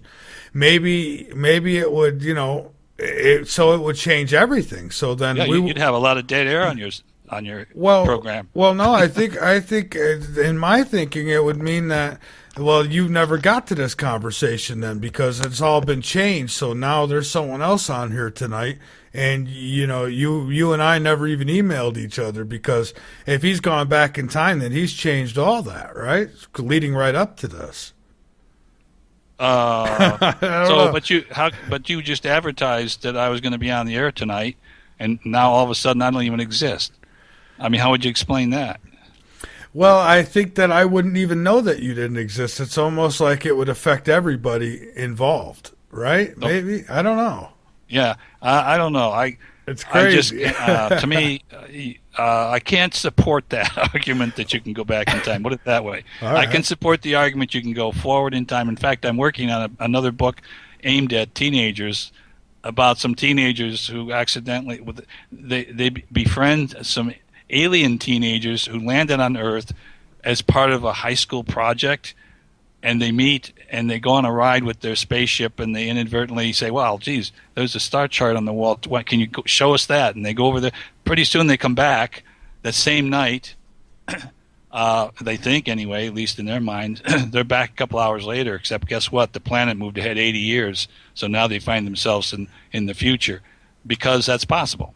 Well, I can argue that's possible. Well, now there's another question that I would ask people, and I'll ask you this. If you had the option, I mean, at this stage of your life, and I'll answer this too, to actually do that, because, I mean, mathematically speaking here, we're probably not going to live long enough to see some of the things imagine 80 years into the future. So if you had the opportunity to take that trip and come back to the Earth 80 years later, would you do it?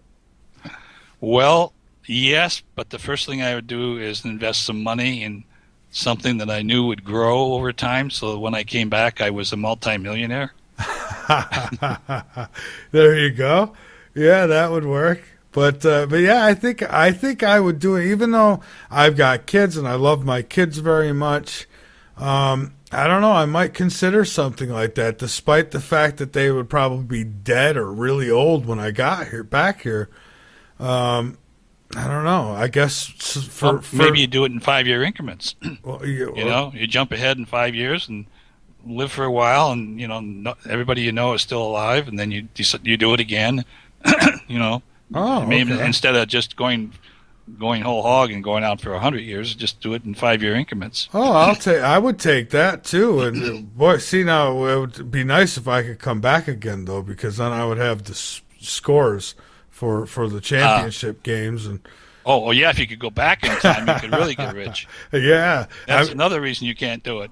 Well, yeah, that's true. I mean, that is another reason. I mean, somebody want to get even with you, and they make sure they go back to be your father or something, Yeah, or do something bad to me. I don't know. That's right. Okay, well, I got some questions here that have come in by email. This one is from Sandy in Rock Hill, South Carolina, so not too far away. And some are questions, some are not. I'm just going to read what they've got here. She says, what about the evidence of a worldwide flood-caused extinction, such as a continent's dividing from one landmass and the extinction of dinosaurs that were found on mountaintops together in masses? The waters also came from underground. That's kind of a whole bunch of stuff there. But, okay, let's go with the water coming from underground, because they've now discovered that there are, I guess they say that there's more water below the mantle of Earth, I think, than in all the oceans. So could some of this water have come from underground? Well, I guess I'm not aware of that. First of all, it must be awful hot, because it really gets hot when you go down. So it may be in the form of steam. I don't know, but yeah. I'm not aware that there's more water down there than there are in all the oceans, frankly. But as far as there's an interesting topic about dinosaurs, for instance, dinosaur bones being found in the Arctic, in an area where they should not have existed because it's too cold. In instances like that, and that gets into the notion of shifting poles, the Earth's shifting poles, where at some point in time the Earth spun on its axis, and what used to be the North Pole is now on the equator, and what was living on the equator suddenly finds itself in the Arctic area, and everybody freezes to death. That kind of thing. And there's some people who support that notion that the crust on the Earth could actually slide over the mantle. When you think about the crust being like 30 or 40 miles thick compared to a radius of 4,000 miles, it's a very thin layer of the Earth. Mm-hmm. And Charles Hapgood, for instance, proposed that it's possible under the right conditions that the outer crust could suddenly shift over the inner part of the planet. And the thing that would cause this is because if you look at a map of the buildup of ice in the Arctic and especially down in the Antarctic, the buildup of ice is not uniform around the axis of rotation. If you look at, and I have a map in my NOAA book that shows the Antarctic, and clearly the vast majority of the ice is on the what we call the eastern side of the axis of rotation, and there's got to be a tremendous amount of torque trying to get the crust to shift out of position, and that was Charles Hapgood's theory, and in fact Einstein even endorsed that theory, and he did a forward. So there's some credence to that possibility to explain how it is that life forms suddenly are uncovered when they're digging that shouldn't have been there just because of the environment that they normally would live in, and here they are in the Arctic or vice versa. So that's another topic in itself. Sure. Okay, next up we got Jim in New Hampshire, and Jim says, ice cores and fossil distribution prove easily and definitively that no global flood occurred. Now, obviously, I disagree with that, but what say you? I agree that the Earth was not covered completely with water. Well, he did say global flood, didn't he? Yeah. Well, I've talked to guys like Michael Cremo and such, and they've told me through the archaeology that there was probably 5 or 6 different times that there was extinction events here on the planet, and a couple of those being floods. So, global or not, I don't know. But if you look at the continental shelf, which is on average maybe 200 or 300 feet below sea level, current sea level, and you look at, well, what about if you go back in the middle of the ice age 20,000 years ago, the sea level might have been down so that the edge of the continental shelf might have been exposed, and that would be where people would live, right? Because they go fishing and all that stuff. Sure. And then if something happens that causes a sudden rise in sea level, all those people would drown. There'd be an extinction of those people, to put it that way. And that might be what happened in Atlantis, the story of Atlantis. This 14,700 years ago, there was a 100-foot rise in sea level very quickly.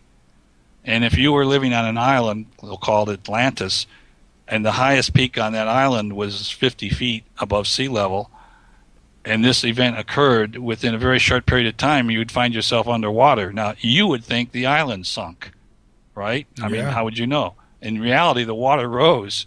So those kinds of things could happen and be interpreted as a global flood, in low-lying areas. Yeah, that's true.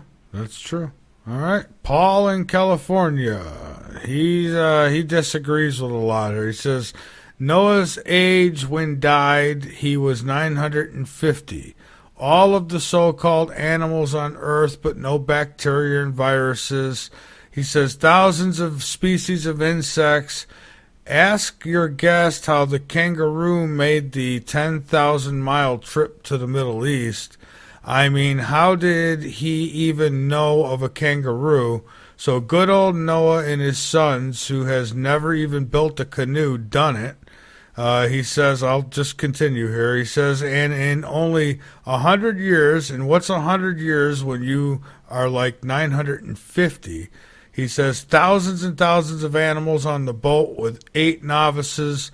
one window and thousands of tons of food.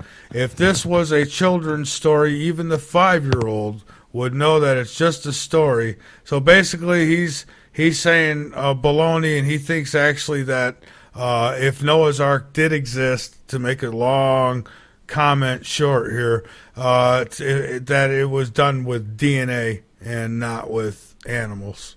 So. Well, that's someone has said the same thing, an interpretation of, put the seeds of life in your boat. If Enki was there, Enki's the Spock, if you would, of the Anunnakis. He might have said, "Here, now take all this material. This is DNA material." Of course, Noah, being Stone Age, wouldn't know what that was, but he would take this jar of stuff, which was DNA material, the seeds of life, and put it in his boat. I mean, you could interpret that, I suppose. Sure. But I don't see him putting a giraffe and a lion and all those things in that little canoe. I don't think that would work. Well, that's right, and that's what I say. And when you get to the real religious folk, what they'll say is, well, that's the works of the Lord. And that's fine if that's what they want to believe. To each his own, I guess. Yeah, exactly. All right. So we got Mary in Idaho. Those claiming there was no way, not enough water to cover the whole earth, are crazy. I say this because scientists have discovered a vast reservoir of water under the Earth's mantle. They say could be larger than all the oceans combined. Oceans contain springs, she says. Who knew? But that is something that they came out with not too long ago. So I wouldn't expect everybody knows about it. But and it's how much exactly they say could cover the entire planet. So, but interesting. So, well, it's got to be 1,700 feet. I mean, 17,000 feet if you want to cover Mount Ararat. Supposedly, Mount Ararat was covered over with 20 feet above the tip of Mount Ararat. That's what some people have reported. That what they read is the water covered over Mount Ararat by 20 feet. So that's 17,000 feet above current sea level. That's a lot of water, and I don't know where that's going to come from, even if it's somehow underneath the present mantle. And I guess I'm not aware that there's water way down there, other than it may be locked up in some of the minerals. I think how it went was that it wasn't actually like a liquid form of water, but so yeah, not liquid form. But now I think I seen on the Weather Channel once, because that's about all the TV I really pay attention to, being in the South here. But I think on the Weather Channel once I seen where they said that there is enough water held in our atmosphere that can cover, I think, the entire planet with up to, I think they said something like 3 inches of water could cover the entire planet. I that's guess about right. That's what I heard too. Yeah. About 3 inches in the atmosphere. Yeah. And another argument that I might make is there have been ice caps on the planet for a long time. So if suddenly the water rose 17,000 feet, wouldn't that lift all these ice caps off their foundation, and would they not be there anymore? And they've been there for at least 20,000 years, some of them. Well, that's true, too. Yeah. All right. Next up, we got Wes. He is in New York.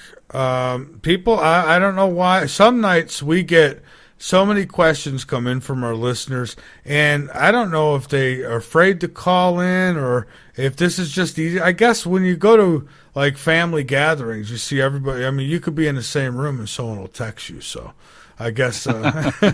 But he says Noah's flood is in the Bible, so it is the Word of God. He says the Chinese, who for some unknown reason claim that they were not all killed by Noah's flood because they have written history that goes back 5,000 years. Your guest thoughts on this? I'm not familiar with the Chinese version, but okay. I guess some people take the Bible literally, and if that's their comfort zone, I'm not going to try and move them out of it. That's all I can say. I'm with you. Play it safe there. Manuel in Canada. He says, does your guest believe in evolution? Because it seems that experts tell you that the birds came from reptiles. I don't buy that crap. It makes no sense. Made no sense then. It makes no sense now. God said he made the birds distinctly from the land animals. So you don't believe an intelligent agent in the universe. Tell me. He's asking about the evolving of birds and whether you believe in evolution or an intelligent agent in the universe. Okay, that's a good question. I believe that the universe was created by we'll call it an intelligent agent, and I believe that intelligent agent was intelligent enough to design life so that it could evolve to survive changing conditions. In other words, evolution by design, by the Creator. The Creator built in evolution so that species could adapt to changing conditions. All right, good answer. All right, Fred's in the UK. Says, I was reading Genesis yesterday and I was thinking, if there was a flood, how come the fish didn't die?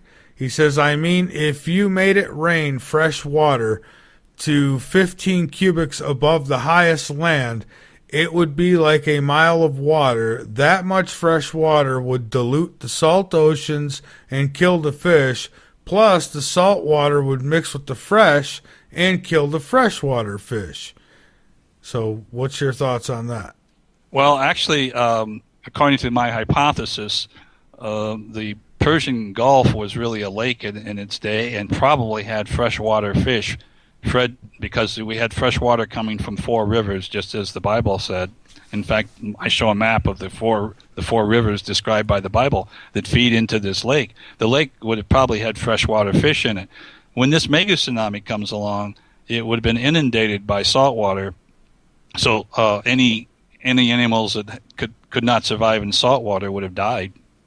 And it would have taken a while to flush that out, thousands of years probably, to get back to where, if there was any lakes in that region, up north, let's say, probably to flush that out and get back to a normal freshwater. Of course, the Persian Gulf is not freshwater. It's the remnants of... Right. And he went on to say that he hit me with another message here and says that Noah would have had to have had some big aquariums on his canoe.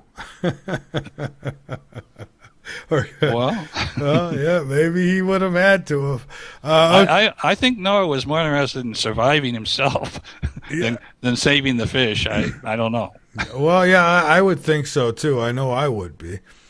Redneck in Alabama. He says, why didn't Noah swat those 2 damn mosquitoes? Yeah, I wish he did too. I don't know. Did they even have mosquitoes over there? Yeah, I don't know. Yeah, it may be only something that's in the South Carolina. Who knows? Well, they say that the prehistoric mosquitoes and insects, I mean, they would have been huge. So can you imagine, I think they said something, I went to the science museum here in South Carolina, and they had what insects would have been like in the dinosaur era. And they had, I mean, the mosquito was as big as a bug, a punch buggy kind of car. I mean, can you imagine something like that stinging you for some blood? You'd be done. Yeah. I guess so. Yeah, okay. And last one here, we've got Trish. I have a question, though. Sure. Would it itch afterwards? Well, if you survived it, it just might. Pain probably would be the end result of that. I mean, these mosquitoes would pick you up and fly away. So Trish is in Maine, and she has a recommendation. She says, I recommend the Book of Enoch for the real story of the flood. So that's her advice to you and me, I guess, and everyone else. Okay. So, have you ever read the Book of Enoch? I have not. I've listened to the audio on it. I never actually read it. It's kind of like a horror story.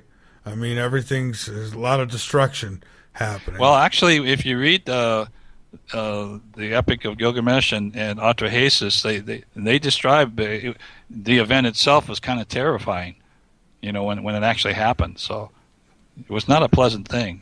Yeah. No, well, Robert, what I'd like to do now is give you the floor to get out anything that you'd like, and no rush. And I thank you so much for being with us tonight. I really do. I appreciate the work you do. And I mean, you could just be retired and not bother with any of this, and thankfully you do. And you give us something to talk about, something important to talk about. So thank you. Well, thank you. That's for some reason that seems to be my mission in life now, is to try and get people to think outside the box and put aside dogma and do some research on their own, to start questioning things that they were just taught and they was told to just believe it, don't even question it. So I'm trying to get people to think outside the box. I have my Alien Log, a series of science fiction where I feed people subliminally, you might say, the information in an interesting story so that they get hooked. And then I have the series, I call it the Science Behind series, where I just came out with the second book. And by the way, I should say, if they go to my website, it's out of date by about a year. My suggestion, if they're interested in getting one of my books, I have 5 books. They're all available as ebooks. You can go to Amazon or any of those places and get the ebooks. If they want paper books right now, some are available on Amazon, but the newer ones are not available yet. But if they go to info@alienlog.com, and basically that's one of my email addresses, and inquire, I'd be glad to give them information, and I have copies of those books that I could send them. All right, fantastic. Well, thank you so much, and as always, we'll keep you linked up on latenightinthemidlands.com.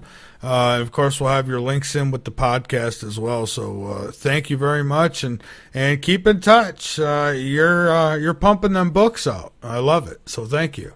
Well, thanks for having me on. It's always nice to have a chance to chat. It's a very light time, where we can joke around, and but even though some of the material is a serious material, it's very pleasant to be on your show, and I appreciate you asking me to be on from time to time. All right. Well, thanks again, my friend. Have a great rest of the week, and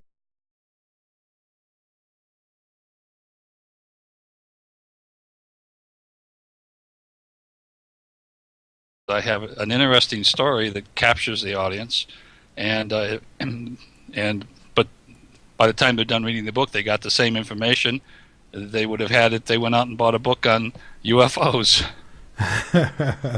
See, and that's it too. And I tell people all the time, sometimes you got to present it as just a story, yes, to get people interested in it, into the truth of it all. Exactly, and I get a lot of positive feedback from readers. Generally, the comments are, "It was an easy read. I couldn't put it down. And when is the next book coming?" And sorry to say that it takes like 4 years of research sometimes to create the next book, and I really feel bad about that. And I'm working on Alien Log 4. Hopefully it won't take 4 years to finish that one. But Alien Log 3 is actually my last book that just came out about a month ago.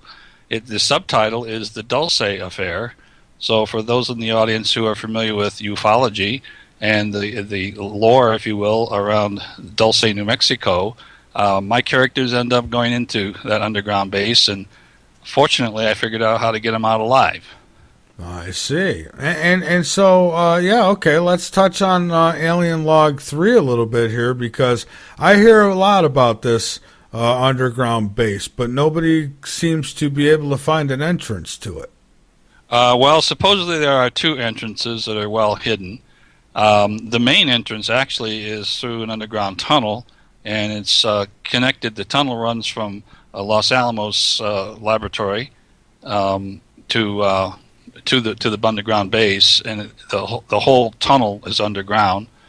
And I described the tunnel, how it was built, when it was built, I described the maglev vehicle that transports workers back and forth. There's actually two tunnels, two twin tunnels side by side, and the maglev vehicles, or shuttles if you would, carry about 50 passengers. They're about the size of a Learjet. If you were inside one of these, you would think you were inside a Learjet, which is not very big. And the tunnel actually was bored by tunnel boring machines that were in that area back in the 60s during a government water project to divert water from different areas of New Mexico. And so the technology was there.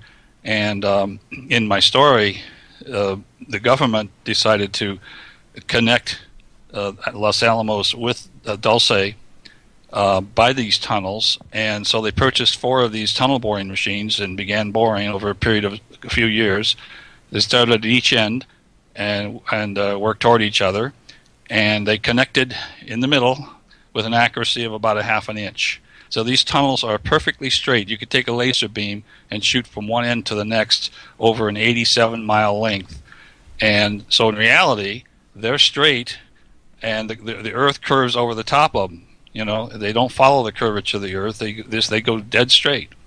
And they use a maglev technology to propel them. They have linear induction motors that move them through the tunnel.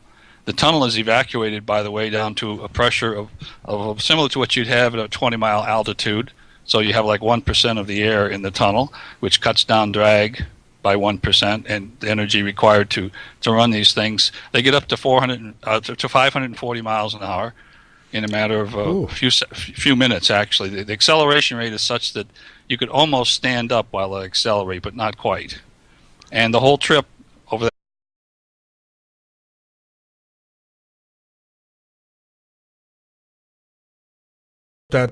No? Hello? There he is. Doctor, welcome to Late Night in the Midlands. How are you tonight? I'm doing fine. Just adjusting my volume. How is that? Oh, you sound fantastic, and I thank you. I didn't know if I was going to have to get you on the home phone because you didn't show online on Skype. Oh. I said, uh-oh. Yeah, I got my Skype on. Yeah, I know, but it's not green. Like, you don't have it showing where you're online. Like, if looking at it, it would show that you're offline. Oh, okay. So if you go up, I don't know if it matters to you, but if you go up to your little emblem there on the left side, there's a little arrow, and if you click that little arrow, you can put whether you're online or not. But you're probably best offline, looking offline, and people don't bother you. Yeah, okay. All right, but anyways, hey, welcome back to the show. It's good to have you back here, and I know we're going to be talking about your newest book. But you've got a lot of good ones out there. So I thought maybe we'd start with a little background on yourself, as we always do, because we always have new listeners, and so why not? So a little bit of background on yourself, and what led you into writing your latest book now, The Science Behind Noah's Flood, right? Well, that's not my latest book. It's not. That's my latest nonfiction. Oh, okay. So yeah, then, I finally finished Alien Log 3, which is a science fiction series that I began. That was my first writings, actually.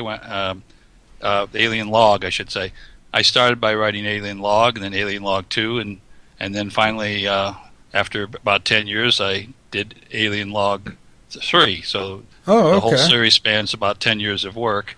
And that's where I really started, was with the science fiction. But I also began lecturing. I'm going back now 10 years when this whole process began.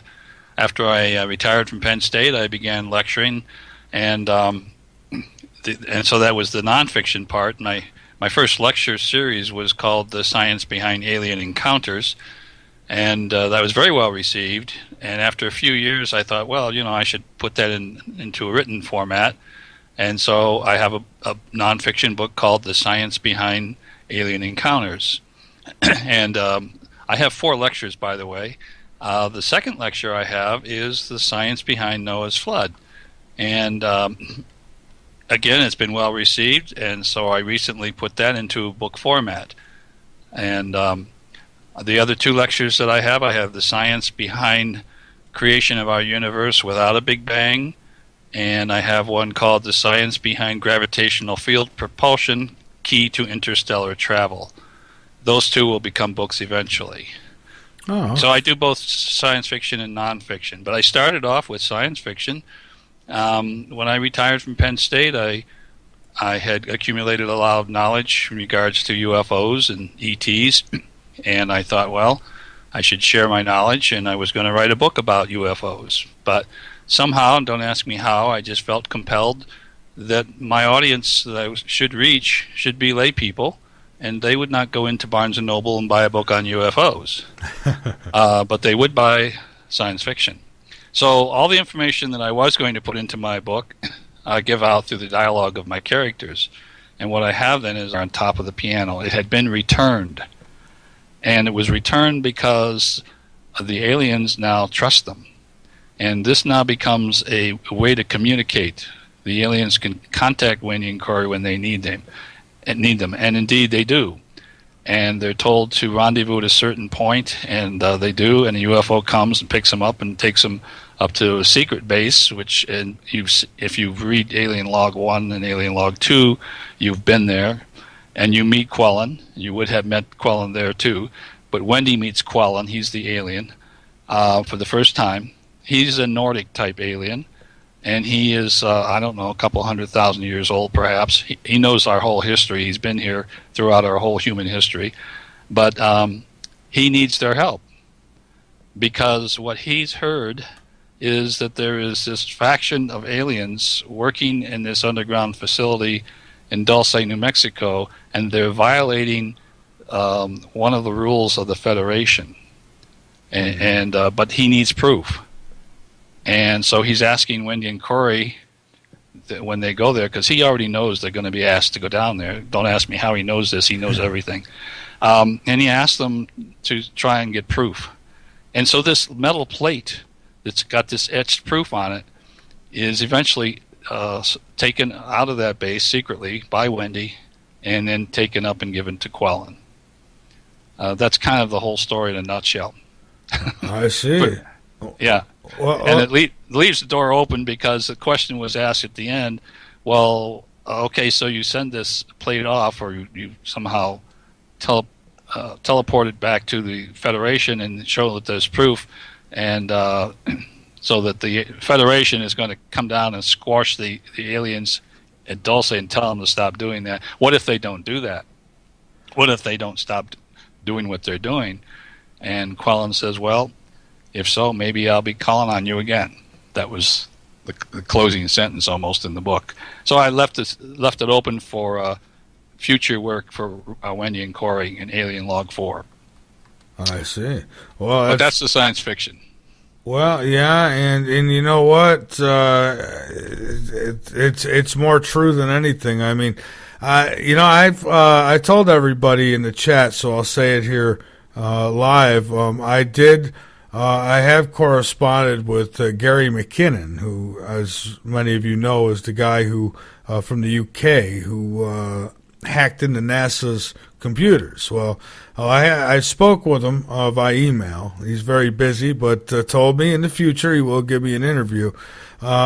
He confirmed some things. So I'll talk about that a little later after the breakout, but more. But one of the things that he did say is that he believes that what he found was evidence of a secret space program from our U.S. Navy, and that there's what is it, USS? I don't have it in front of me right now, but I think it was USS something like that.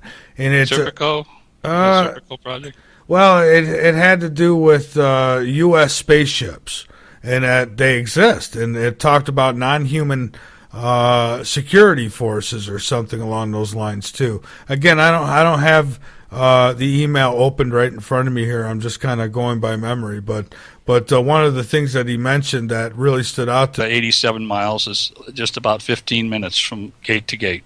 And what exactly do we think or know is going on within these tunnels? Well, nothing's going on in the tunnels. It's a means of connecting scientists and workers from Los Alamos to the secret base.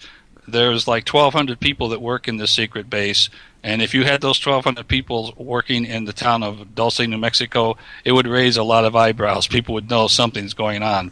This way, no one questions the fact that there's all these scientists, engineers, and workers going into this building at Los Alamos because they assume it's a scientific, research type of thing.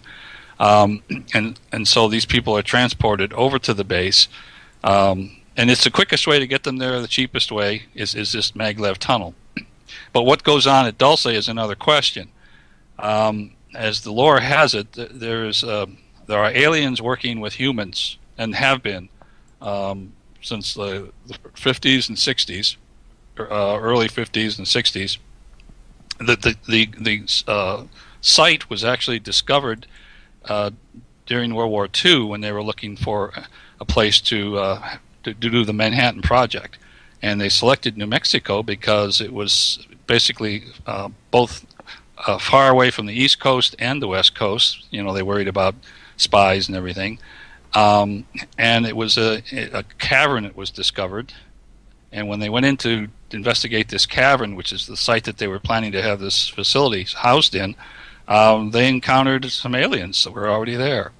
And so eventually there was an agreement drawn between the aliens and the U.S. government that would allow the aliens to work there, and on the basis that they would share some of their technology, and then in return they'd be allowed to occasionally go out and abduct somebody for research. Well, in my story, what has happened is they've gone beyond the original agreement in what they're doing down there, the aliens, I mean. And they're working with the shadow government, and the shadow government has them developing a super warrior or super soldier, which is not supposed to be done. But that's what's supposedly happening. And so we find out about this because one of the aliens who is friendly toward humanity, and it manages to sneak up this metal plate that's etched with hieroglyphics.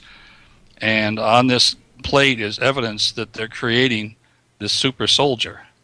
And the security officer, he's a colonel. I shouldn't say he's not security. He's actually the base psychologist who befriends this alien and receives this plate. But because of the high security, he can't take the plate off base because he needs to get it translated. He's not sure what it says, but the alien indicated that it's proof that some bad things are going on in the levels below. Now, humans aren't allowed to go below level 3. So the humans are confined to level 1 through 3, and then the aliens are down all the way to level 7. And that's where all this work is occurring. Well, this psychologist had heard about Colonel Mitchell, he's now general, that he had this team, and this goes back now to Alien Log 2 and Alien Log 1, where I have two main characters, Dr. Wendy Ahern, who's a linguist, and her specialty is being able to translate just about anything that's written. And with her is her now husband in Alien 3. They're married, but her husband is a scientist. He's an astrophysicist, and he's paired with her to kind of interpret whatever she translates. So they are approached by this colonel, who's a psychologist. He had heard about this team, and he went up to Dayton, Ohio, where Colonel Mitchell, now General Mitchell, is in charge of foreign technology. Foreign technology, it's been changed, by the way, to a different name, but we'll call it foreign technology now, deals with not just foreign technology in the sense that a retrieved Russian plane might be carried off so we could take it apart and see how the Russians build their planes. This foreign technology is really foreign. They have alien bodies and UFOs housed underground at Dayton and Wright-Patterson. And so Colonel Mitchell, or General Mitchell, is in charge of this, and he's approached by this other colonel from Dulce, New Mexico. He needs someone to come down and translate this tablet. And so this is how Wendy and Corey get involved, and they end up going down there, and somehow they manage to stay out of trouble, but they see some interesting things, and they managed to. Wendy manages to do the translation, but they also find some terminals, like computer terminals, that were discovered there back in the 40s when the Army went in to search the site for this underground base that they wanted to build for the Manhattan Project. And back then they didn't know what they were. Today we'd call them laptops, but they were kind of fused right into the side of the tunnels, and no one knew what to do because they had all these hieroglyphics. No one knew how to activate them or anything. So while Wendy was there, she managed to get them activated. And they found out that they could use those to kind of peek into the mainframe, if you would, that the aliens had to kind of see what they were doing down below. Right. But Wendy does translate this plate. Now, as a side topic, a side story, before Wendy and Corey even go down there, if my readers recall Alien Log 2, the artifact that's the key to this whole series of stories, that at the end of Alien Log 2, the artifact disappears. The aliens retrieve it. And in essence, Wendy and Corey allow that to happen because they're afraid that if the information on this artifact falls into the President of the United States' hands, that it'll lead to the development of more weapons. It won't be good for mankind. So they allow it to be taken. Well, in Alien Log 3, they return from Eureka Springs, which is a site if you've been to Arkansas, it's where they have a UFO conference. Corey had been invited there to be a speaker on gravitational field propulsion. That was his specialty. And so anyway, after that, they returned. They were on honeymoon at that time, too. And then they returned back to their home in Pennsylvania, where they both are now teachers at Penn State University. And when they get home, they're in their apartment, and all of a sudden there's this flash of light in the living room. They go in, and the artifact is sitting there